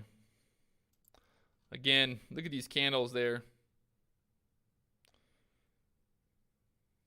What's up with gold? I haven't even looked. What's up with gold right now? And that's what I don't like to see. I don't want to see a stock that I'm thinking about buying. I want to buy into. I don't want to see a stock drop from literally $9.50 down there to $8.68. I mean, that's almost $1 drop. I mean, it's just too much. Just too much, The risk to reward. I don't want it. I don't want none of that. ATIF. Like I said earlier, the news on that stock. They got news about a revenue boom from box office and pre-movie advertising as Blockbuster. The 800 rakes in. I don't know what. Who knows? Who even knows what the news is there? Wasn't enough.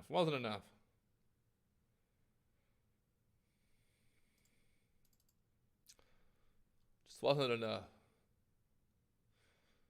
Could be some really nice moves in Tesla options today. Whoever bought puts on Tesla this morning. I mean that a 5% move. If you would have bought puts, like let's say you bought $2,000 Tesla puts that expired, this week or whatever. Let's say you bought those puts when Tesla was up here, the 2100s at open. That's a 5% move in the stock. What is that? That's probably over 100% move in those options, actually. Let me see, actually. Let me just look really quick. I'm interested to see what it says.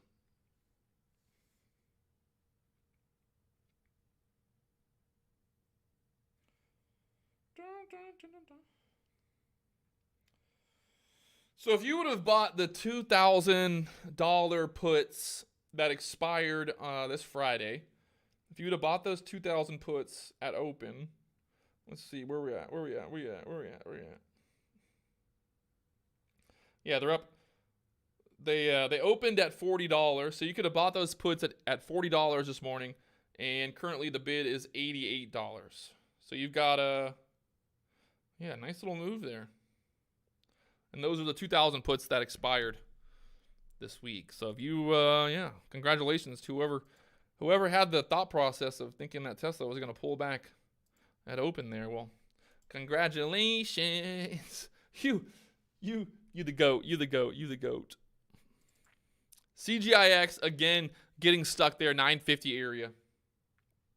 Getting stuck there at the 950 area here, CGIX.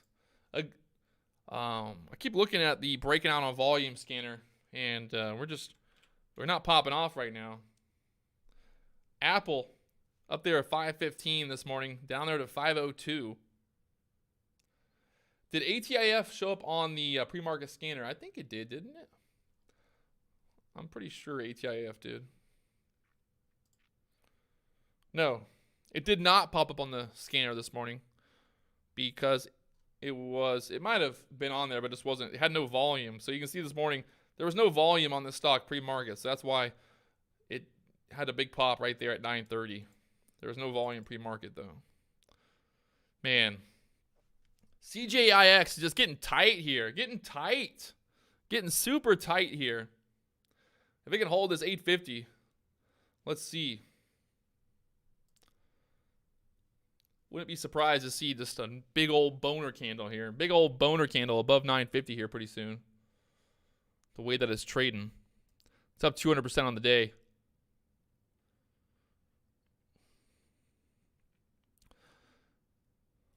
Let's see. Is that the big old boner candle? Let's see. The boner candle. Oh, man. Oh, man. Boner candle.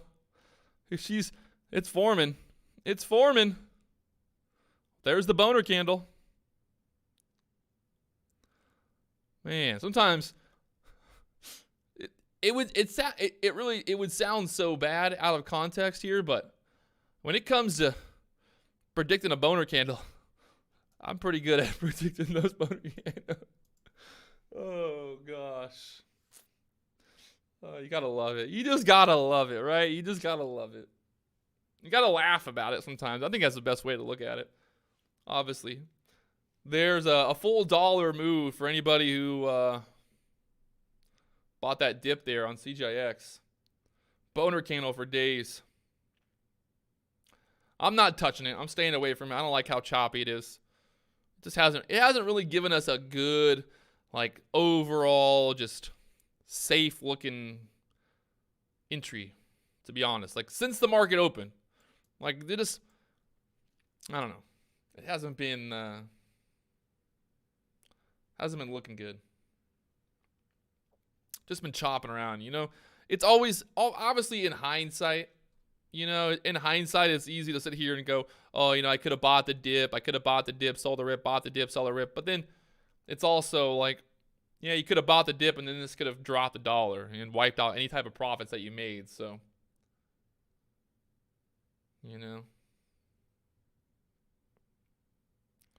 it's all about that risk to reward at this point. I just don't think the risk to reward is there. And as I say that right now, it's going to just go to the moon. Story of my life. If I had $1 for every time I said that a stock didn't look safe and it went to the moon, I'd have $1 million probably. Looking at the scanner, don't you worry. I got the scanner pulled up here. What's popping off? CGIX really is the only thing that's looking any at any point, you know, worth trading if you're at risk. If you've got the risk, you know, if you can handle the risk on it, then there's probably some trades. A lot of volume on it right now, but still, it's not giving us that clean look that we're looking for.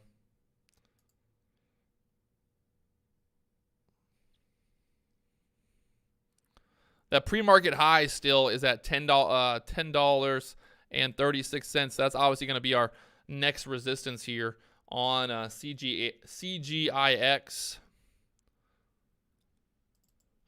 NIO getting crushed there from $14.95 back down there to $14.40, up, down, all around. And I think NIO is just basically kind of following Tesla at this point.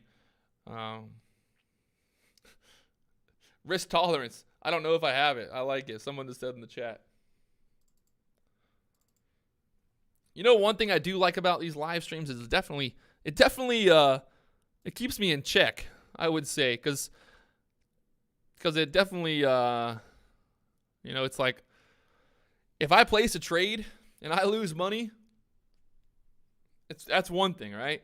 It's another thing to have 500 people watching me lose money. So it's like a totally different ball game. Totally different ball game. And then I gotta listen to everybody say, "Oh yeah, well, I told you not to buy." Like that would be the funniest thing is if I bought CGIX, you know, on the dip here or something, and it ended up crashing. Literally, all the comments would just be, "Hey." You know, all the comments would be the same comment. "Oh, I told you not to buy. I told you so. I told you so."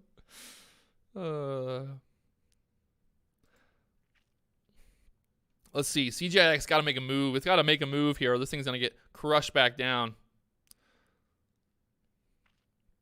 That 950 line in the sand. Line in the sand. We got a line in the sand here. What's this thingy?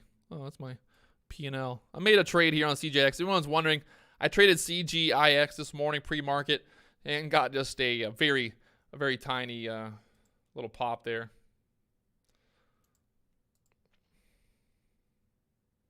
Hey, Dennis, getting CGIX from $7.75 to $10. Damn. I like it. I like it. I don't think I would call CGIX easy trades.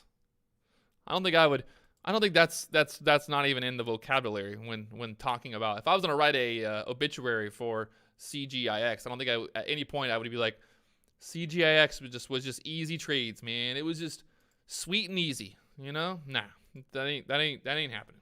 Again, look at that. From $10 dropping back down there to $9, basically like nothing. Like there's just no buyer stepping in there. So that's what I'm talking about. That risk tolerance. Here's the thing. If you would have in theory, the old buy the first 1 minute candle to make a new high, trying to get that breakout. Like if you were sitting there and you're like, oh, I'm going to buy, let me pull up my little drawing tool here. If you were like, oh, I'm going to buy this breakout here, like that, well, just got murdered. So that's what we're not liking. That's what we're not liking there.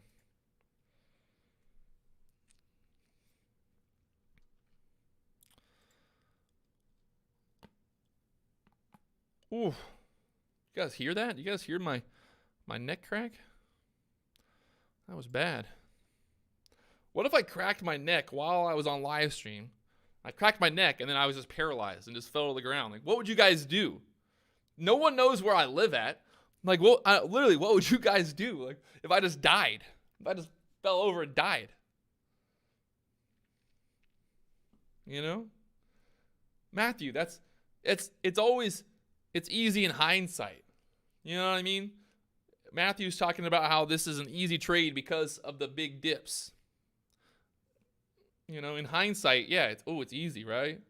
It's easy. But is it, is it easy?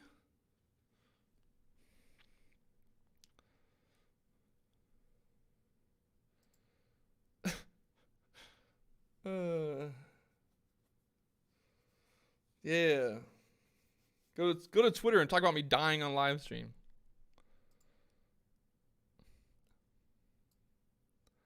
We got 464 people watching. We've only got 100 likes, so clearly someone doesn't know how to hit that like button. I know that there's some autistic people out there, but it just seems so simple and so easy to hit that like button. It helps me help you, We got CGIX now up there to $10.24. Pre-market high there at 10.37. So let's see if we can get that squeeze. Get that squeeze here.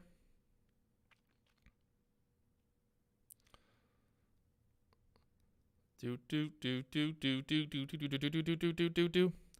we get another big boner candle? I think if we can break this pre-market high, we should be... Wait, did we break it? Did we get the push above that?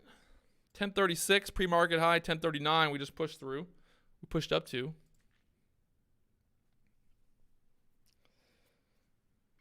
See, the thing now is CGIX at this point, I don't care what anyone says. I mean, this is a chase, right? Like we've been looking here, we've been sitting here watching this thing for an hour, and we had multiple little pullbacks or breakouts, whatever you want to call it.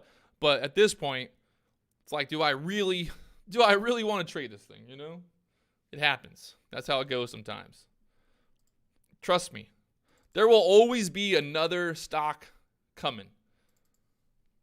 There will always be another hot stock.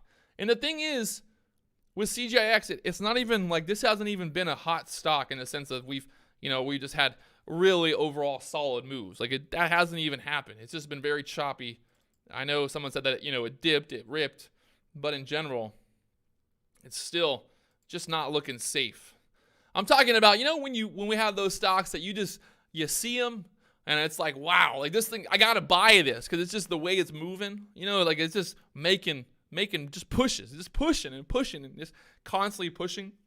When that happens, those are the days I'm talking about. You know what I mean? Like, exactly. 10 times. He hit the like button 10 times. I don't know if you can hit it more than once, but I appreciate it. I appreciate your enthusiasm. CGIX still percolating here at the $10 area right now. What else is popping off here? BRQS, this thing hasn't even moved. It got halted, and ever since then it hasn't even moved. Just been kind of bouncing around there. Yes, there's a lot of scammers out there using my name to promote different cryptocurrencies and things like that. So please, if anybody ever messages you on Facebook and says they have a way for you to make $100,000 million or whatever it is, don't go and don't send anyone money online. I think that's just don't do it. Don't you do it. We got CNSP here. CNSP popping up on the scanner there. This is a pharmaceutical company. It's got 6 million shares in the float. Some news coming out this morning. Some pump on it talking about just some pumping articles on it. Some analysts, industry analysts, and something about competition and some of the forecasts. So some news coming out there on CNSP. Look, MICT just got halted, I think, right? MICT just got halted there. Micronet, we've got 5.4 million shares traded. There's no news here on this stock currently. You can see pulling it up there. The float and the news. There's no news. So MICT unhalted there now. Low volume, only 169,000 shares traded here. Looking real pump and dumpy. Pumpy dumpy. Dumpy pumpy. Pumpy dumpy. Let's see. Ooh. How's the weather in paradise today? There's actually a hurricane that's down near Cuba, so it's really windy and raining and stuff here right now. I'm live streaming in the middle of a hurricane. Not actually in the middle, but kind of near the hurricane. I definitely would not want to be on the boat today. The ocean is not looking nice. Not really sure what's happening here with MICT. It just got halted. There's no news on it. There's really no volume on it either. So, questions that need to be answered. CGIX still just kind of battling here, trying to make something happen, but you can see just not doing it the way we like it. Not the way we like it, at least. I like to see that action. I like to see that party time. I'm currently in Fort Lauderdale, Florida. Fort Lauderdale, Florida. Oh yeah, Big Peppa. Got a hurricane coming to Louisiana. I think there's gonna be 2 of them. There's gonna be 2 hurricanes. One hurricane's gonna hit Louisiana. The other one's gonna hit like Houston area. It's crazy.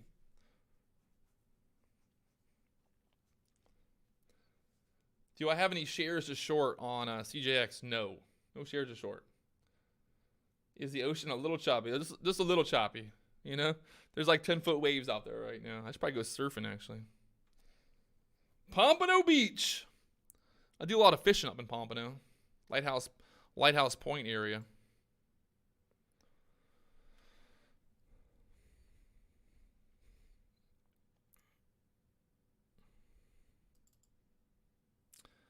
IBO pushing up here. Got 19 million shares traded from the $2 area now up there to $2.34. I don't know about you guys, but I would say that this is looking a little overextended, huh? Just a little bit overextended at this point. Just a tiny bit, Oh my gosh! Did you guys just see that? Did you just see that? Oh my baby Jesus! Hey, when you're good, you're good. Look at that drop from 230 down there to 206. Literally right when I was like looking a little overextended. There.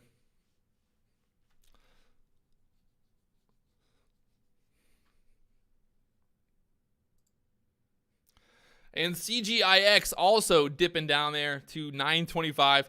Like I said, I'm staying away from it. You know, maybe I could buy the dip here. You know, maybe I could buy the dip. You know, maybe there's a dip buy here. But I don't like the risk to reward at this point because this is what's going to happen. I'll tell you right now what's going to happen. I'm going to buy the dip here at the $9 area. And as soon as I buy the dip, it's going to drop down there to $7.41. I can just guarantee it. So I'm not even going to do that. You know, I'm not even going to take that. And yes, I took a trade on CGIX. People, I don't know, I never understood is why people are so worried about what I traded or what I did, like, I get it. I get it that people just, I don't, they want to be like, oh, what did you trade? I got a really bad trade on CGIX this morning. It is what it is, I really screwed up. And here I am, living the dream.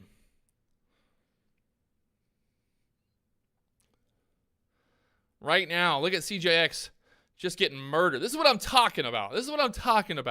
If I bought there at the 960 area, looking for that push above 10, what did we just get? We got over $1 drop there. The risk to reward is not there. You know what I mean? Just not there right now. So I'm staying away from it. The FOMO is real. Trust me, I've had FOMO. I've had serious FOMO all morning. Serious FOMO on CGIX. Like, it's not that I don't want to trade it. I just know from experience. I've been doing this long enough. I know exactly what's going to happen. When I start messing around with this stock, I know exactly what's going to happen.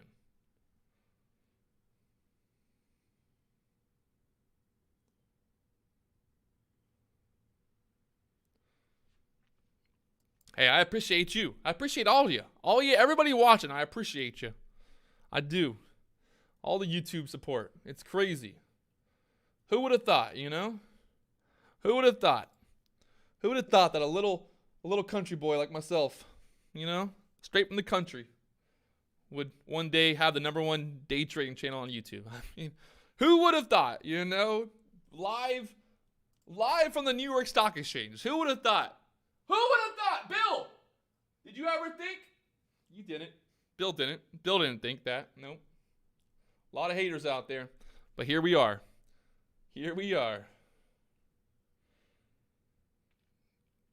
CGIX, I think this one's done. I think this is the final drop. I don't know who's sitting here trying to buy the dip at this point. It's a little late to the party. If you're trying to buy the dip here, you're a little late to the party, aren't you? Just a smidgen, just a smidgen late there. You might want to ask yourself,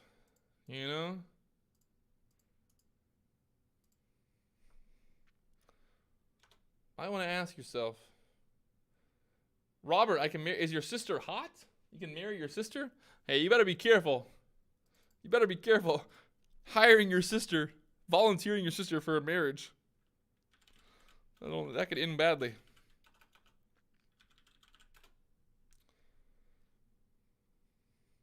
Keeping an eye on the breaking out with volume scanner. Don't you worry. We got everything pulled up there. IBIO now up there to $2.31. That was actually a little earlier ago.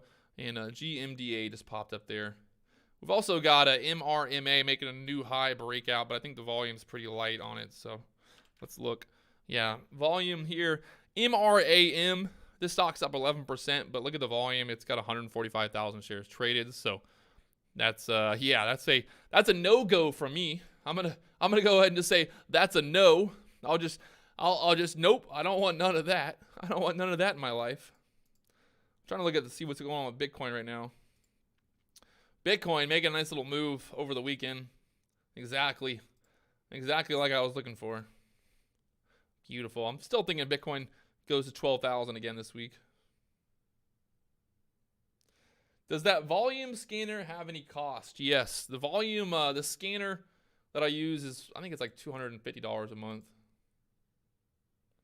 Hey, Jeffrey, nice work today, my friend. Making some money. Trophy wife.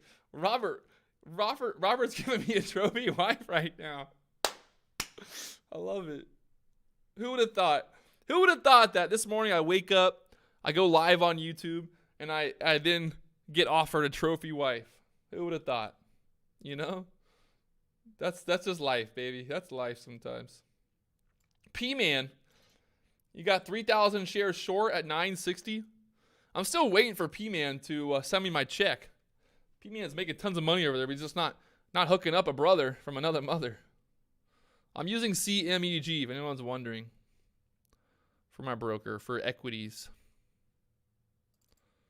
BRQS now up there to $1.95, $1.55. Now $1.55 up to $1.95. BRQS making a move there.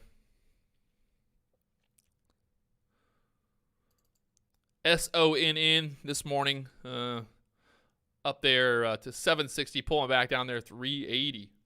$100 tip. Let's go. I make literally no money from the ads on these live streams. Just putting it out there for anybody who's wondering. Anyone who's wondering. I'm just out here doing it for fun. Doing it for the love. Doing it for the love, people. Yes, this is DayTrading. These are my platform that I use for equities is DayTrading. And then for futures, I'm using Optimus Flow. Optimus Flow.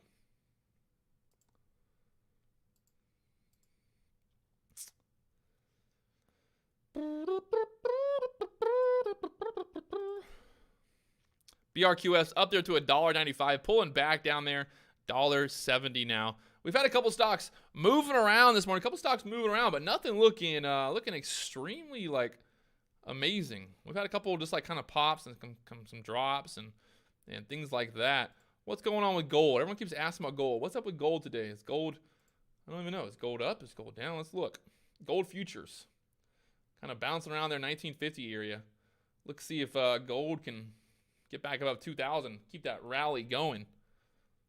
You know what's amazing is back in March, the price of like gold futures just got hammered. You would have thought that it would be the opposite, but everything just got hammered. Crypto, equities, everything got hammered in March. And look at us now. We're back at all-time highs. Who would have thought? Literally, who would have thought? CGIX down there to $8. Now bouncing around there at the $8 area. Tesla flirting with 2,000 here again. Like I said earlier, if you would have bought the Tesla $2,000 puts at open, well, you would have made. Let me see where they're at now. Let me see what those options are trading at now. Yeah, so they're still at $82, $83. So at open, you could have bought them for 40, and now they're trading at 80.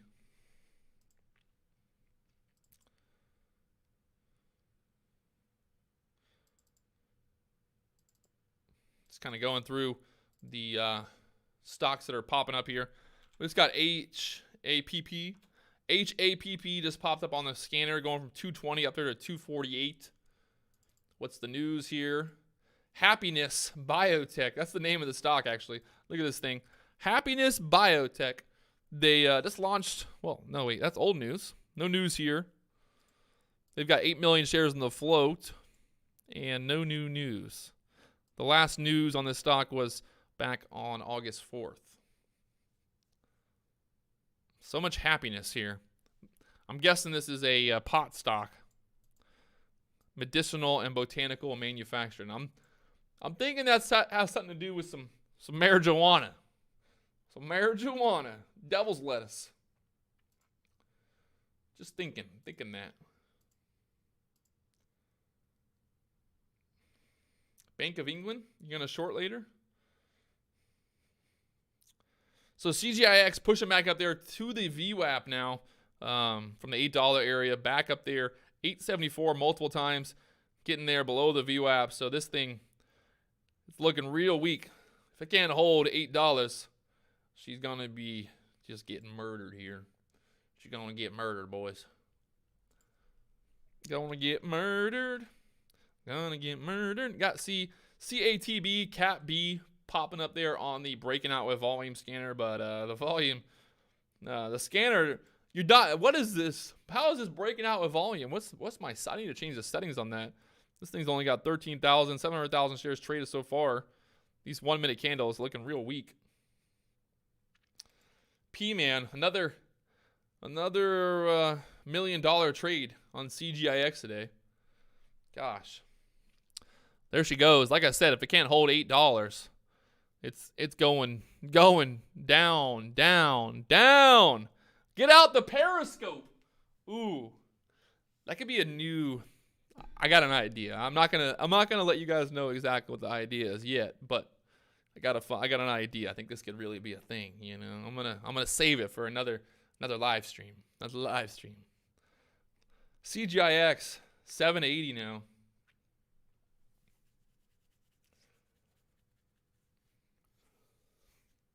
I think she's done, boys. I think she's done. I think it's over. I think the party is clearly over. SureTrader is no longer in business. Omed just asked about SureTrader. Those were the good old days. Back in the old days, SureTrader always had everything easy to borrow. It was too nice. It was too easy back then. Literally, you could have shorted anything and everything. There was always shares to short on SureTrader. Always. You guys remember the good old days? The good old days. It's funny because now I'm like, now I look back and I'm like, man, I really should have capitalized off the fact that I could pretty much get every single shares to short back then. Hey, the final countdown. See you tomorrow. Let's go. Go make some money, baby. No, I'm not forgetting this idea. I got the idea ready to go. Get ready. BRQS trying to push through $2 now. Popping up there on the scanner once again. Trying to make a move here. What time is it? 10:30. 10:30 in the morning here. IBO, look at this. Popping up there to 230, dropping down there to 206, and now kind of percolating around. Look at that little pop, and then the drop from 208 popped right back up there to 228, and then sold off again. NIO's got some pretty good activity there. If you're looking maybe, I don't know, if you're looking to trade something. This has got 40 million shares traded, kind of bouncing around there. I wouldn't mess with it, but hey, you know, some people just have an addiction. And I get it. You know, I've been there. I've done that. I know what it's like. I know what it's like to have an addiction to wanting to put a trade in. You know, you feel like you're not alive. You feel like you're not alive unless you got a trade open. You know, I get it. I know what it's like. I'm right there with you. I think CGIX, we're just gonna put a fork in that one. She's done. She's well cooked. Done on the day. On the day she's gone. We got 420 people watching. What a coincidence.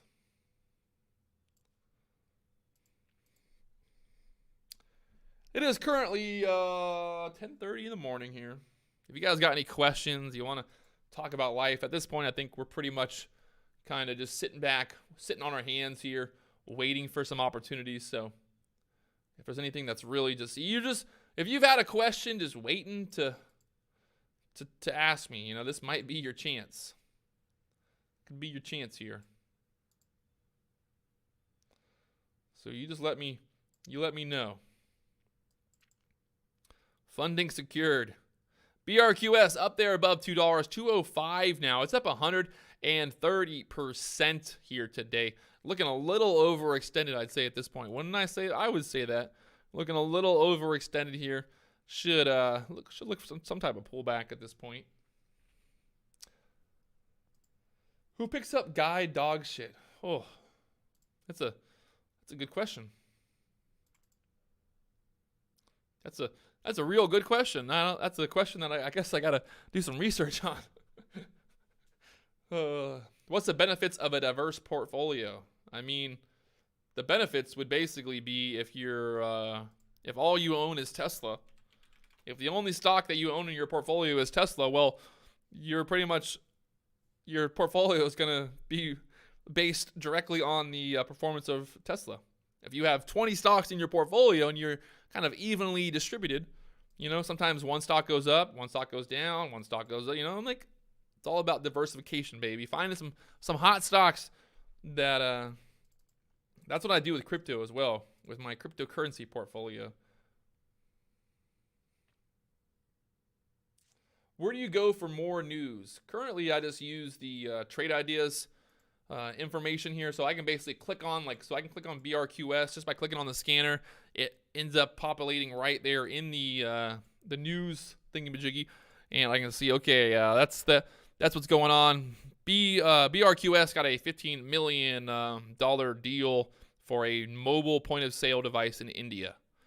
And yeah, that's the news. Easily found and easily found there. Why am I not shorting stocks? Because I don't have any shares to short. That's one thing that a lot of people don't understand about shorting. It's in theory, being a short seller, especially on these very volatile stocks, it seems easy, right? It seems simple and easy to be able to short because you're like, well, all these stocks end up crashing back down. But the thing is, a lot of times it's hard to get shares to short. So if your broker doesn't have shares, then you got to pay the locate fee. And then sometimes you still can't get the locate fee. So, way to look at it. It's not as easy as it seems, because a lot of people will say that. Oh gosh, all my hiccups. A lot of people will ask me, like, well, if all these pumps always end up going back down, why don't you just short everything? I mean, you could try that. You could try that, but it's just hard. Like literally, so CGIX, no shares to easy borrow. No easy borrow. Can I look? Let's see what the price is. Can I even see if we can get? Let's see if we can get 1,000 shares of. See, no shares available to locate. There on CGIX. So I'd have to put an order out there and try to get those locates. Same thing, BR. That's not the locate fee isn't that bad actually on CGIX. But again, there's a locate fee, and that's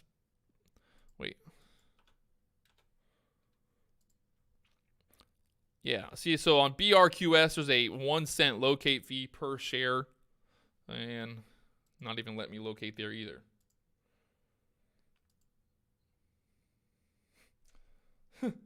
Zimbabwe, when they have $1 billion note, how much does a loaf of bread cost? Costs $5 billion. Come on now, let's be honest. I heard in Venezuela what they do now is instead of counting the counting money, they just weigh it. So if you want to buy a cup of coffee in the morning, you just bring your garbage bag full of whatever their currency is, and you put it on the scale, and you weigh it. So basically, they look at it as I guess it's easier to count the money by weighing it than it is to actually count it, which is kind of funny. So BRQS up there to 220, pulling back pretty hard after that touch to the 220 area, pulling back to the 210s. Like I said, still looking a little overextended. I would like to see, if I was really getting excited about buying here BRQS, I would like to see that $2 area there. And yeah. I think that $2 area would be a good area to consolidate for a minute here. But still, overall, the stock's up 137%, my friends. It's up 130%. This stock went from this morning pre-market went from 85 cents now up there above $2. So you got to ask yourself, at what point is it just getting too overextended to be safe? CGIX over here still kind of just holding on for dear life to that $8 area, holding on for dear life there. We had a little bit of support kind of forming there at 775, and that's kind of where we bounced at. So if it can break below this area, this should really just kind of, I would say, drop down to 7 pretty quickly. But right now, still kind of being a little ornery. Being a little ornery. Dean Thompson with the call out on Tesla hitting 1,800 today. That's a pretty strong call. 1,800, huh? 1,800. We almost got a halt earlier on Tesla. It's been a while since I've seen a big cap stock get halted.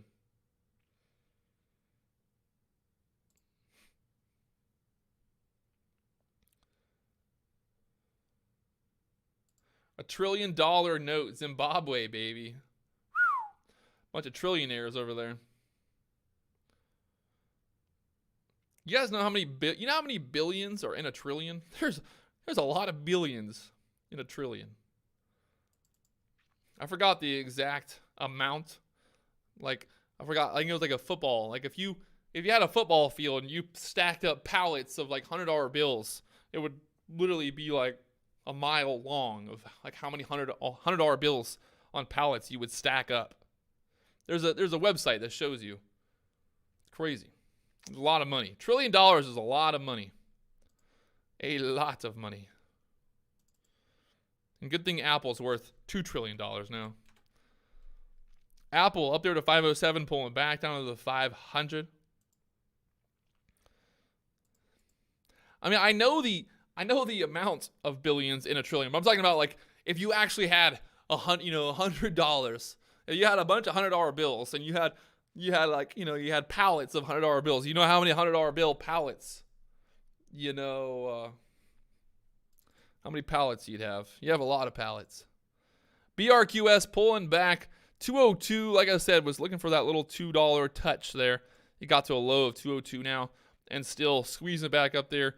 220 now. That 5-minute candle. You can see that wick there, trying to squeeze through that high there, 220 area.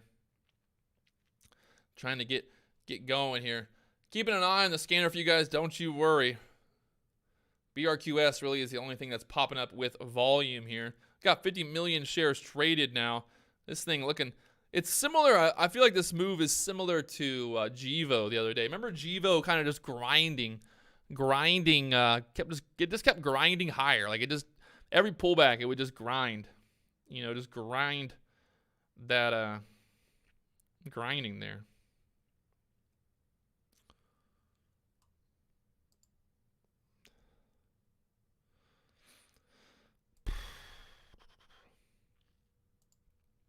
I wonder where's Gevo at now? I got to go on StockTwits and make fun of all the idiots that told me that Gevo was going to go to the moon. It's actually green today. Wow. Oh gosh. Now all the idiots are going to be like, I told you it's going to go back up. That's exactly what they're all going to say. They're all going to say this. Oh, I told you Gevo's going back up. Yeah. I get, whatever. Some guy on StockTwits told me that Gevo is going to $15. Yeah. Okay, buddy. Okay, buddy. Keep drinking the Kool-Aid. I'm not gonna. No request for words. All right, so I think we're getting to the point where it's just kind of, I think CGIX gave us opportunity earlier this morning. I think pre-market, that area that I ended up buying at pre-market would have been kind of the safest point of jumping in there, and I wasn't able to capitalize exactly off of that. The hard part is about being in rehab right now is you remember the rule. I'm trying to not trade like CJX. I didn't want to trade this thing right away. I kind of wanted to see where it was going to go. But then it was just kind of like it consolidated. And then I was like, all right, I'm just going to wait, give it a little bit of time. And then it went to the moon. So, it's a lesson to learn here. And it's also with the smaller size too. With small size, it's hard to leave a runner on. It's hard to, I'm going to split 600 shares. And I guess, in this circumstance, it would have paid off, but still a little difficult. I'm in rehab. I'm in day trading rehab. Where you guys been at? The first step to oh gosh, Trump is Hitler. Who agrees? Nah, I wouldn't go that far, my friend. Trump is many things, but I wouldn't compare him to Hitler at this point. I mean, I don't think Trump has made concentration camps and sentenced people to die because of their skin color and religion. So let's not be irrational. Let's not be irrational here and start calling people names. Let's not be irrational here. Come on. My favorite thing about people that hate Trump is nobody, not one person, like literally not one person who hates Trump can be like, this is why I hate him. Like nobody, no one has an exact reason. Like nobody can give me a reason, like other than like, oh, well, I don't like the way he posts on Twitter. Oh, I don't like the way he talks. You know what I mean? Like no one has like, as an actual like politician, you know, as a president, like nobody actually has a reason. You know what I mean? Like nobody can give me a reason of what Trump has done. You know what I mean? Like literally, like nobody. It's just, I don't, and it's not even about being a Trump supporter. It's just nobody has given me like an actual like argument of like, well, the reason that Trump's a bad president is because he, you know what I mean? Like just no one's got it. Even the Democrats, the DNC, this is the best. The DNC, that, if you guys watch the DNC, the Democratic National Convention, I have never seen people that were, that it was like, it was just a massive pity party. It was literally just a massive pity party. And I love how people talk shit. People talk about Melania Trump. They're all like, Melania's an idiot. You know, Michelle Obama should be president. Melania speaks 5 different languages. How many languages does Michelle Obama speak? You know what I mean? Like, to speak 5 languages, you have to be an intelligent person. Like, you just, you know what I mean? Like, you can't be an idiot and speak 5 languages, because I'm smart. I'm a smart person, and I can't speak 5 languages. So for someone to speak 5 languages, like, you got to have some type of brain power. So, you know, let's be honest here. Let's be honest. You know what I mean?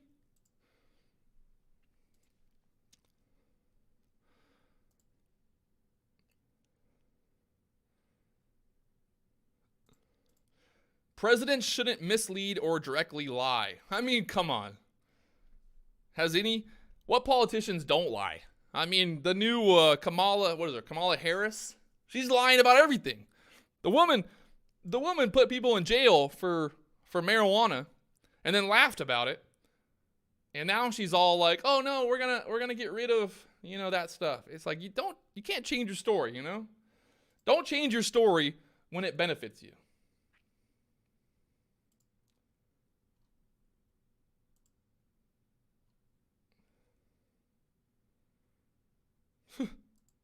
And again, it's not even about me being for Trump or me being for anybody. It's just the simple fact that at the end of the day, I'm an American. And like I've said before, I'm not even a Republican. I'm a libertarian. I'm all about freedom in the sense of people doing what they want. You know, you're reaping what you sow. No matter what skin color, no matter what religion, no matter what party, no matter what you do in life. You know? No matter what you do in life, let's all get rewarded for the actions that we do. You know what I mean? Like, if we work hard, then you deserve to be paid for that. Then you deserve that life. If you don't work hard, then you deserve to not get anything. It's that simple. You know what I mean? It's that simple. Literally that simple. That's all it comes down to.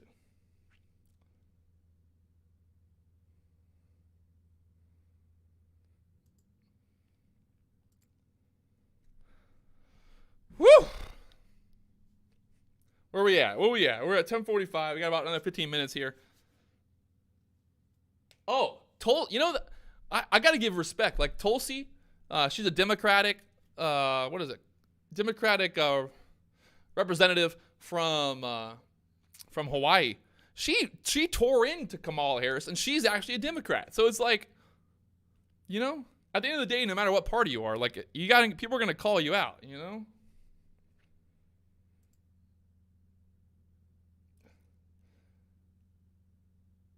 If Trump had his way, there would be amusement parks and McDonald's in every national park. Would he, though? Would he actually? Come on, you know? And that's the good thing about, you know, when you're a president, there's also checks and balances. That's the reason that we have the Senate, and that's the reason we have the House. You know, like, there's no absolute power, right? So everyone gets so worried about what Trump's gonna ruin the world. He's gonna ruin America. I mean, is he though? Is he? He wants to frack in national parks. Does he though? Where do people get this information? Like, did you call Trump and you're like, "Hey Trump, are you trying to frack? You trying to put McDonald's in the national parks? What's your plan here? You know? What's your plan here?" putting a McDonald's in the national park to create revenue for the national park could be a good business plan. You know what I mean? That could be a good business plan. I'm just saying. Like, what if we built like a really kind of natural looking McDonald's, right? Like it kind of like it like was camouflaged, a part of the national forest. You know what I'm like? Think about that. Like if we put a McDonald's in the national park and then we made it look like it was a part of the trees and it made a lot of money, you know what I mean? Like that could be funny. That could really generate some revenue for the national parks. I'm just saying. Just think about that. Everyone's so quick to be like, hey, that's a bad idea to have McDonald's in a national park. But is it though? Is it? Maybe it's not. IBIO from 210 up there to 224 now. And I have to, Remy, let's be honest. The whole tax return thing is a joke because no politician, nobody in the government is paying, like, you know what I mean? Like, no one's paying their taxes, like, by the book anymore. That's the thing. It's like if you're a rich person, you pay someone a lot of money to figure out how you can pay the least amount of taxes. Like, so saying that someone's a bad person because they don't want to show their tax returns because they don't want people to see, how they were moving their money. I mean, that's just a part of the game. The IRS is the scam. It's not trying to play the game. The IRS has loopholes and has like tax rules and laws and write-offs. Like that's all created so that people, they manipulate the system. But that's the game, right? Like if you're a rich person, the goal of being rich is to basically figure out how you can protect as much amount of your money as possible. So are you a bad person for not paying taxes? Or are you a good person? You know what I mean? Like you played the game. So you can't hate someone for playing the game. You know what I mean? Like that's what it comes down to.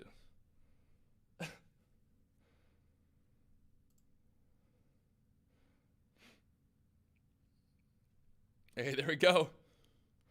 There we go.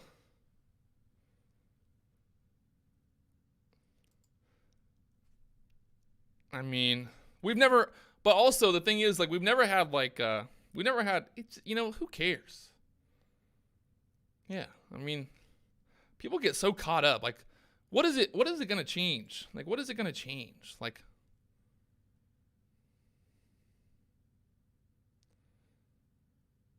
I need your advice. Somebody wants my advice for IBO. What's my advice? What are we doing here? What's your issue? What's your issue on IBO? I don't know what to say. What your advice is? Did you buy it? Did you buy IBO and now you want to know when to sell? You gotta give me some context. I can't just say, hey, IBO, yeah, buy, sell.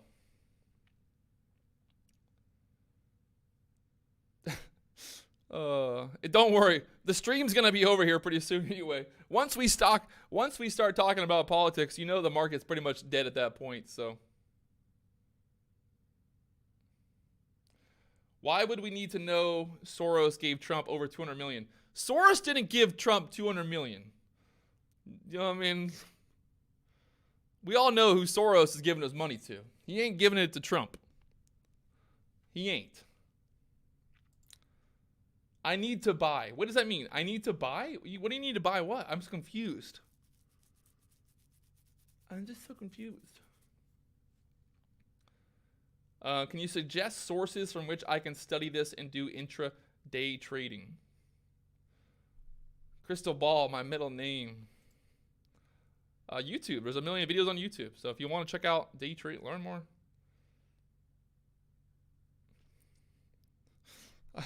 Can I check out Tesla? Tesla, 1983. I'm looking at CGIX at 680. No. I mean, maybe for a little bounce. Maybe it bounces there one more time, but I'd stay away from it. At this point, if you haven't made a trade today, if you haven't made a trade yet, and you're sitting here and you're trying to figure out what to trade, then you might have an issue. You might need to ask yourself, what did you miss out on? You know what I mean? What did you miss out on? Or What did you not execute earlier in the day? Like, you should have already placed a trade by now. This stock here, ECOR, popped up on the scanner up to the 207 area and getting hammered back down there to 190 now.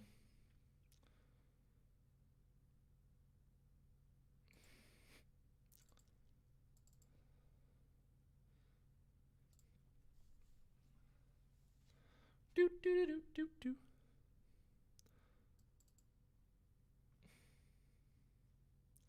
Carla, you bought CGIX at 866, and then what? Then hopefully you're out of it by now. Got stopped out. I'm thinking, what happened here? What happened, Carla? What happened? What did you do? What'd you do? Terry, y'all seen that video with the guy lighting off fireworks? How funny is that video? I'm gonna pull it up right now. That's the best video ever. Terry and the fireworks. What you do, Terry? Back up, Terry. Look how funny is this video. Like, let's watch this video together. Like, it's just a good video to get the day started. You can't hear it. So the guy is yelling in the video. He's like, Jesus, Terry, back up, Terry, back up. This poor guy. He's like having a great time, 4th of July or whatever, and he's lighting up fireworks. Oh, it's good stuff. Like, what's going on here now? You gotta love it. Oh my gosh, I almost hit my hotkey there and I almost bought CGIX. I gotta be careful playing around here, people. Get back up, Terry. Back it up, Terry. Back it up, Terry. Back it up, Terry. No, Carla, there's no holding. There's no hoping. You know, there's no holding. There's no hoping. Get out of CGIX. Get out of it. It's down over $1. Come on. Your stop on that. Let's say you bought, I'm thinking you maybe, I don't know exactly where you bought it at, but if you bought it at 860, I mean, your stop should have been at minimum, I mean, maximum $8. That's just too much of a risk. It's too much of a risk there.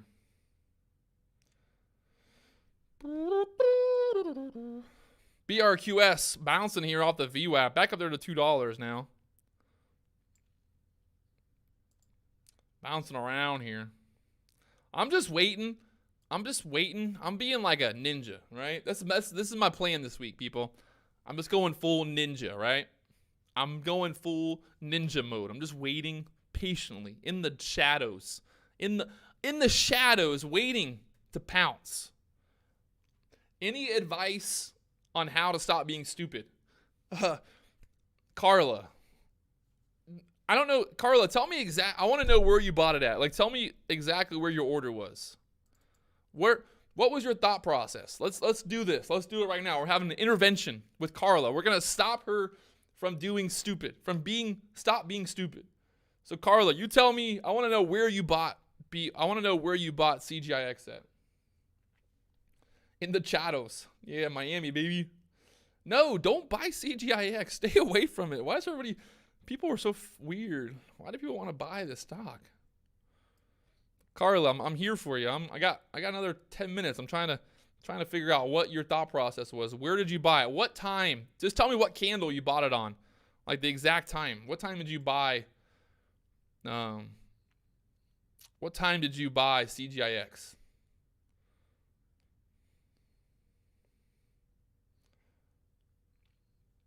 Anybody? No, she's gone. Did she leave? 10:17. Oh my gosh, I knew it. All right, 10:17. So you bought here on this candle.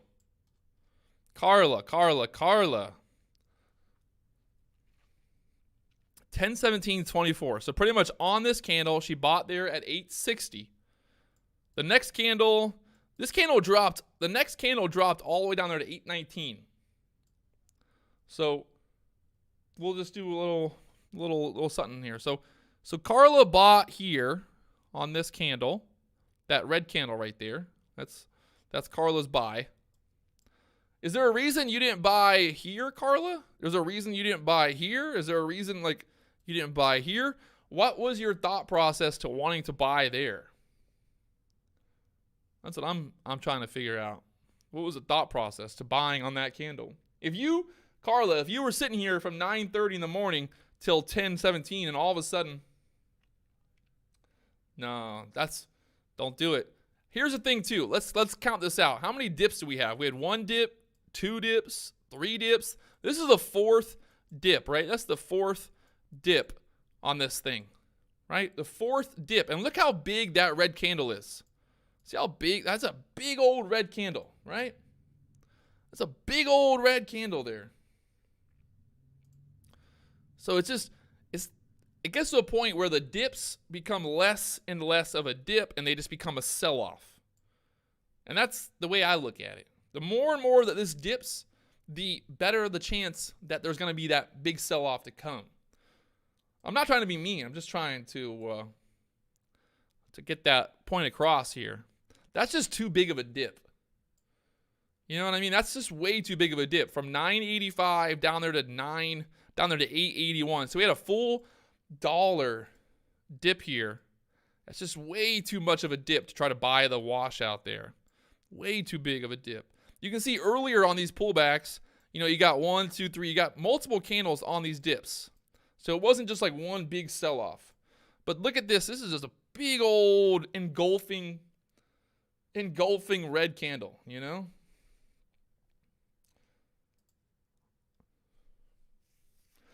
And the thing is, here's the thing, right? Let's say this trade, it's not like this trade's terrible. At least you didn't buy the top. At least you weren't buying up here above $10. I'll give you that. That's at least like some type of way to look at it. But the thing is, if you're buying here at this VWAP for the bounce, and we don't get a bounce, if we don't get the bounce, if we don't bounce off the VWAP, and that's your plan, your entry, then you got to get out of it. You got to get out. You had a chance too, because look, this candle here popped to 875. So you had a chance to get out for break even. You actually had a chance to get out for a 15-cent pop. So you could have gotten out there, 875. You could have gotten out there. Think about that. That's the way I look at it. That's the way I look at it. Maybe, Carla, try this. This is what I want you to try, Carla, this week. If you make money at the beginning of the day, scale back. Like, really scale back. So if you're buying, let's say you're buying 500 shares and you're making money like in that first hour of the day and you want to keep trading, then only trade very small size. Because I feel like a lot of people do that, where they trade at open, they make money. They make money pre-market, they trade at open, they make money. And then they keep trading. Like, people keep trading. This is exactly what happens. People make a little bit of money here because they bought the dip. They make a little profit. They see how the stock now has gone to the moon, right? It's gone to the moon. So what do? They end up chasing it. Maybe they make a little profit. They end up chasing it. Maybe they make a little profit. And then they try to buy the dip here. And they're still holding it as it goes down. Really, you got to think about that.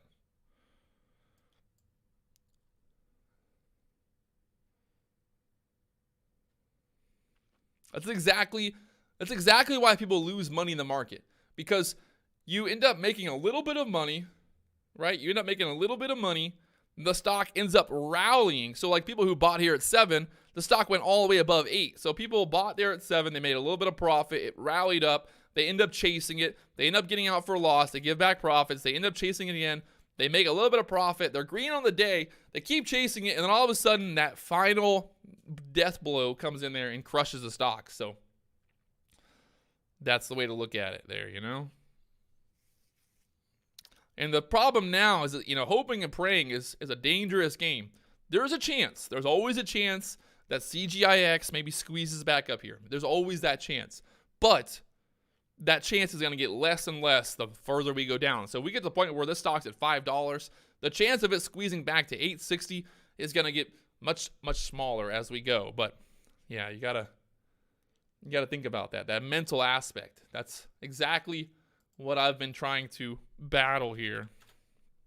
FPay just popped up on the scanner here. It's only got 200,000 shares traded. Looking a little weak there. Overall, looking at what is hot, what is not volume-wise, we're just not getting a lot of volume across the board. You can see BRQS, another good example. This thing's got a lot of volume. It's got 70 million shares traded. But guess what? You know, we get that first, what we got? Market opens, we get a pop, we get the first pullback, we consolidated, we get that run, we get this pullback, and you can see how, you know, it's just really, it's a different type of pullback at that point, because now we're just trending lower instead of earlier where we're making higher lows on these pullbacks. Now we're making lower lows on those pullbacks, you know? What do I think about Guy Gentile? I've actually made a video. There's a video on my channel talking. I did an interview with Guy Gentile, yeah.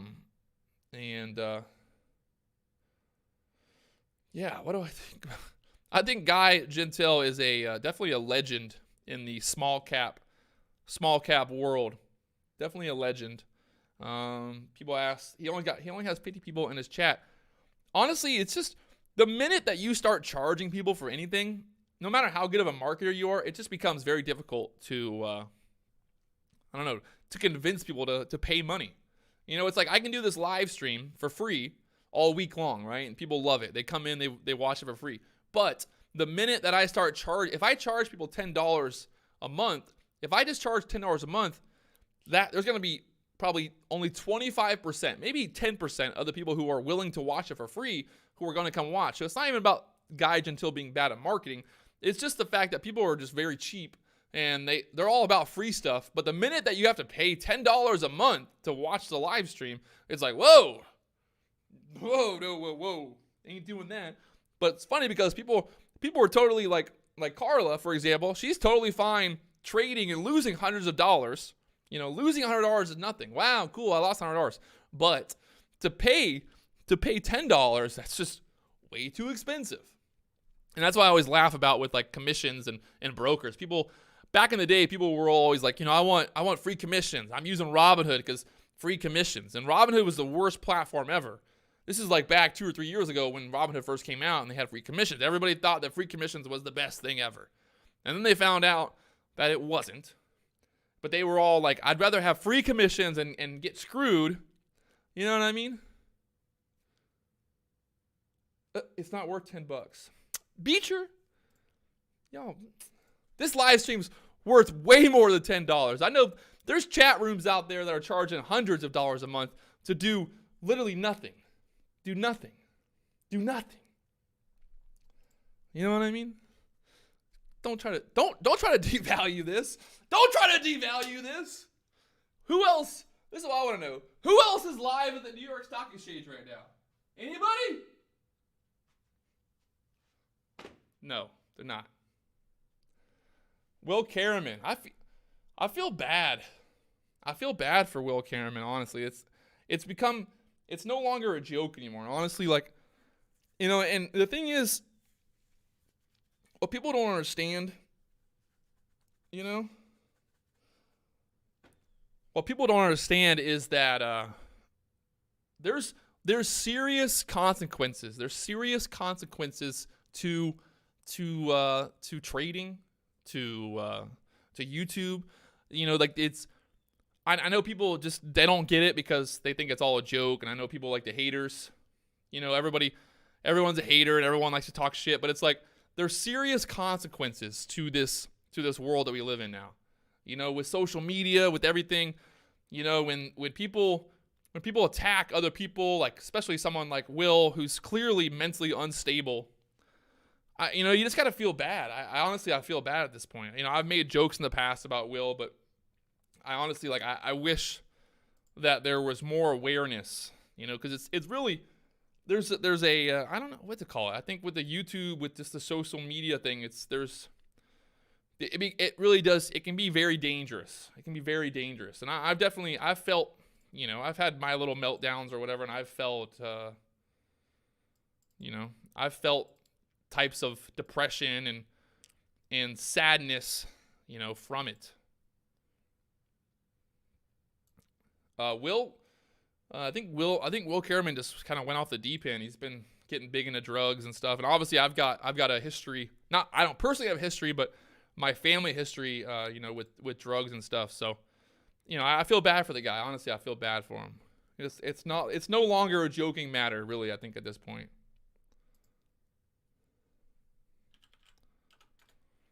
SOL popped up on the scanner. It's only got 300,000 shares traded.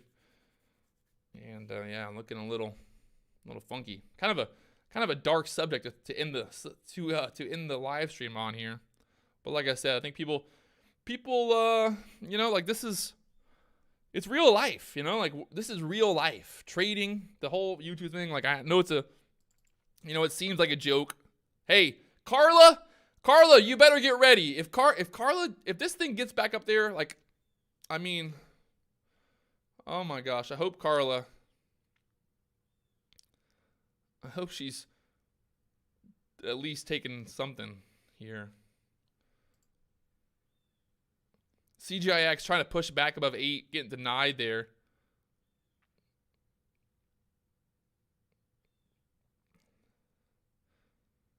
CGIX will come back. Oh, yeah? She coming back? How far is she going to go? Look at that spike in volume there on this 1 minute candle. Where was it? This candle here. 740,000 shares traded. What was a low on that candle? 717, a low there. I think there's always a chance that it might pop back up here to the VWAP area, but I'm not sure. I'm not sure CJX has much more left in it to get really going here. What happened to you using Quant Tower, to using Optimus Flow? I still use it for futures. This is for equities. A lot of Patrick, you taught me something that changed me from a poor trader to a top 1% trader. I'm kind of worried. I'm kind of worried about the what I did, because I feel like you might be being sarcastic.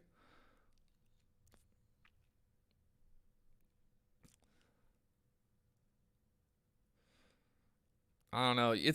It's hard. This is hard, you know. The problem with CGIX, if you're holding the bag on CGIX, it's like, okay, now it's back up there to 825 area. Do you do you get out for a smaller loss? Do you keep holding? That's the question at this point. And obviously, I'm not sure I would have held all the way down to the $7 area either way. But if you are, it's just like, obviously the hopium is real right now, because you're hoping, you're praying that this thing spikes back up here. But you've got to wonder, at what point do you cut it off? Come on, Tig Roll. Just you came in here and you dropped like a, what does that mean?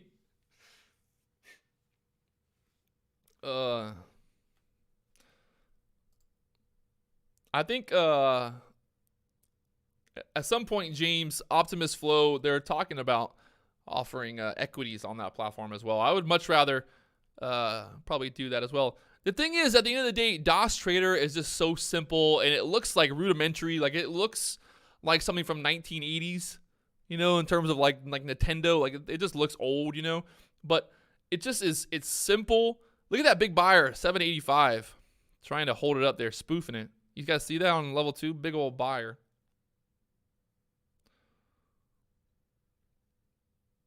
Let's see. I want to see if that 785 buyer keeps popping up there on level 2.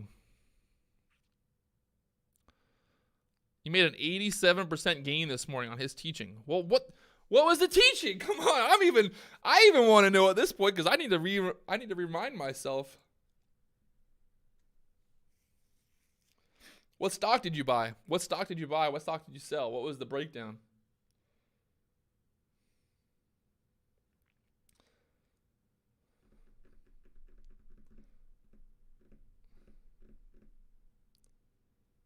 BRQS, okay. What was the trade? Let's hear about it. What was the trade on BRQS? Come on, I'm excited. I want to hear about the trade. I want to hear about this 87% gain. Let's go. Come on. Don't leave me wanting more, Don't leave me wanting more here. Oh my God. Oh. Okay, I guess I had to say thank you. He's got to go. He doesn't want to tell me the trade. Damn it. I was so excited for a minute to find out what the trade was.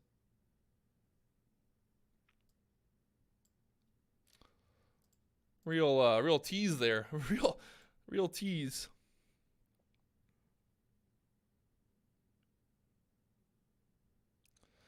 I'm not getting in. I'm not going to start talking about YouTube day traders. It's too late in the day for that. It's way too late in the day for that.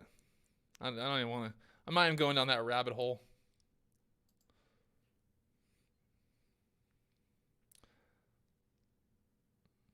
Big seller there, 812. Big massive seller there on CGIX. I want to see again big sellers popping up there trying to crash this back down. Dude, if I make 87% on something you call, I'll leave a nice tip. All right. Well, I mean, CGIX, I called this one out. If I make 87% return on a trade, I'll give you guys all a tip. You know, I'll send you guys all some money. That's how it works around here. You know, we're all about building each other up. You know, making money. Every time I miss the dip, Family Talk says. I mean, big. Look at that. 85, 785. Are you guys seeing this on your level too as well? 785, big, massive buyer popping up there. But then we've got big sellers stacking up. So I'm not sure if they're just spoofing it so they can load up more shares of short here, which would kind of make more sense here. Let's see. 85. Big. Look at that. Big buyer. 85. Getting sold into. Just dumped on. Can't even hold it. There. Are y'all seeing this? Are you guys actually trading, or is everyone just kind of watching me stare at my screen?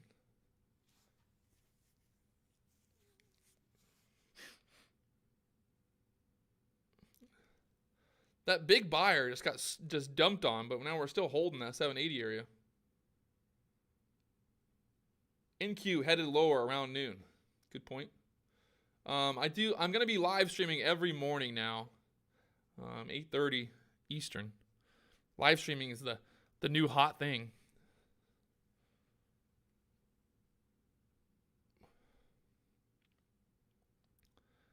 CGIX bouncing back up there. Looking a little funky here. Rave bought CGIX at $7.50 and sold at $9.50. Pretty good.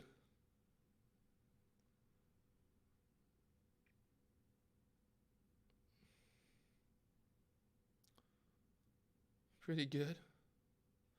Are we going to get another boner candle? There's a chance. This is looking very, very manipulated right now. Something's going on here. There's something going on. There's definitely something happening right here. Something interesting. I'm not really sure. I can't get a full read on it yet. Something tells me that the shorts are just kind of spoofing this, trying to get a dump going. They want an epic dump to happen. There's some serious sellers stacking up there.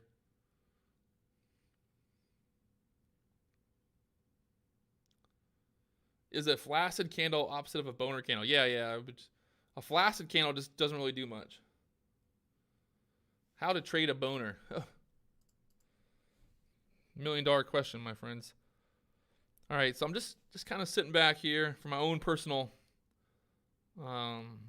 learning process here, just trying to figure out what is happening here on level 2. We got some big buyers stepping up there, kind of spoofing it. And then we got some big sellers riding it down right here.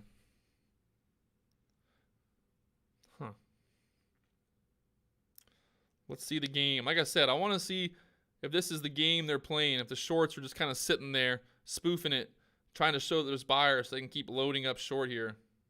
The problem is you got to think, if you're a big short, like let's say you're trying to get a large size short on here. Like let's say you're trying to get a couple, 10, 20,000, 30, 50,000 shares short. You just can't dump it all at one time. You got to kind of slowly size into it. When do we see Taylor in the YouTube live session? Who's Taylor? Who's? I'm just kidding. I don't know. We'll see. I'm not sure if I'm not ready. Not ready I'm not sure I'm ready for that level of relationship status yet. I'm gonna come back to this one, CGIX. I want to see kind of what happens from there if it's gonna. So GENE just popped up on the scanner there. Actually popped up a little bit earlier ago. Got 4 million shares in the float here. There is a little news coming out this morning, I guess. Some news coming out about this stock. Talking about global pediatric genetic testing market to reach $12 billion by 2030. Okay, so I guess it's like a genetics testing facility thingy-majiggy. Popping up there. It's only got 800,000 shares traded on it so far. Popping up there to the 466 area. And you can see resistance kind of at that 460 area now. So GENE looking interesting. Man, CJX still holding here. I'd be interested to see if they can break out of this downward trend here on this.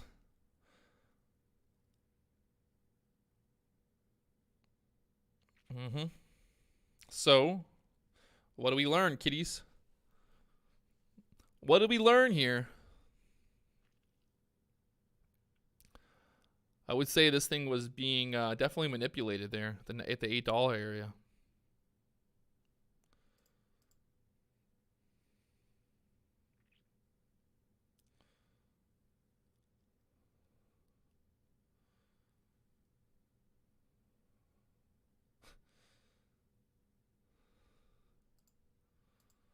All right.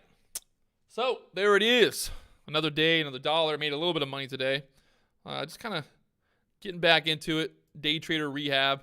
Like I said, made $60 today. I'm not happy with it. I'm really not happy with it. It's I'm gonna punish myself. I'm gonna punish myself by I'm not eating Chipotle. No Chipotle today. Nope. I'm gonna make myself go and eat something that's not as rewarding or as good, because just gotta get it together, Patrick. Gotta get it together. Got one little trade here on CGIX this morning. Thought we were gonna get a pop. Kind of was showing that area, kind of popping. Had a little pullback there, and jumped in bottom of that candle. What I got? I got in there at 680, and it just did not want to go. So.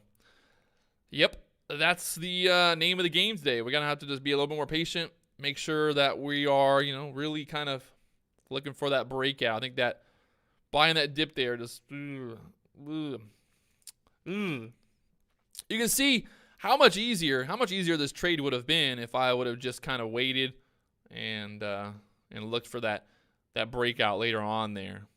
So. There it is from 650 this morning would have been just ding, ding, ding, ding, ding, ding, ding. You can see green. These are 1 minute candles. Green, all the way to $10. So obviously would have been a much better thing. So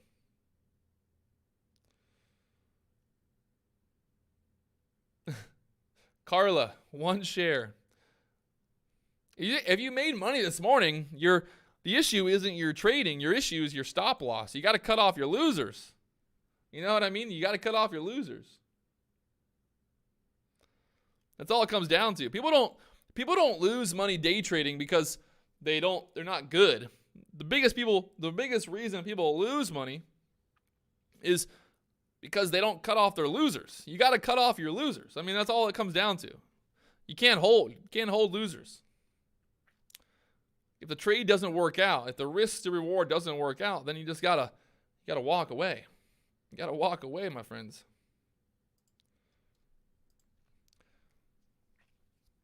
GENE pulling back. What do you mean going up? What's it going up? It's pulling back. What's it going up? It's not going back. My biggest problem trading is my brain. That does happen. And here's the issue too with the mental, the emotional aspect. It's much easier to hold a loser, right? It's easy to hold a loser because you've already made the trade. You're already in the red. So once you're in the red, you're just hoping, you're praying that this stock gets back to break even. But when you're in a winning trade, it's much harder to hold that winning trade because you're in the green and you're like, oh, I just want to take profit. So it's much easier to hold losers longer than to hold winners. And that's why people make, they make $100 on a winner and then they lose $500 on a loser, because it's much easier to hold a losing trade than to hold a winning trade.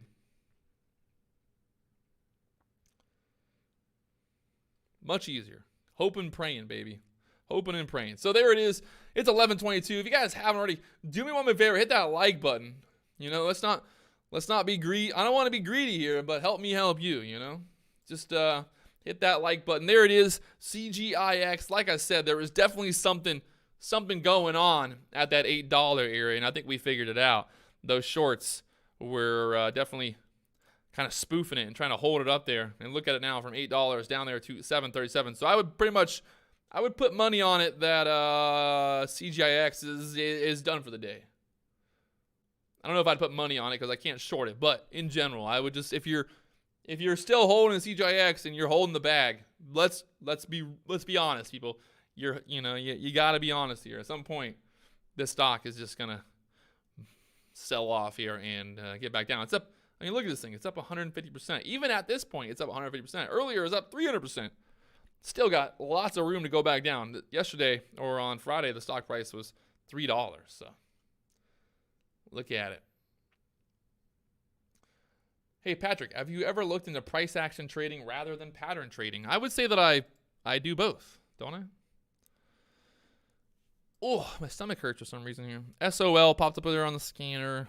You can see this is the breaking out on volume scanner. Again, what do we got? The last alert was at 11:16. It's currently 11:23, and it's looking just kind of overall dead in the water on most things. So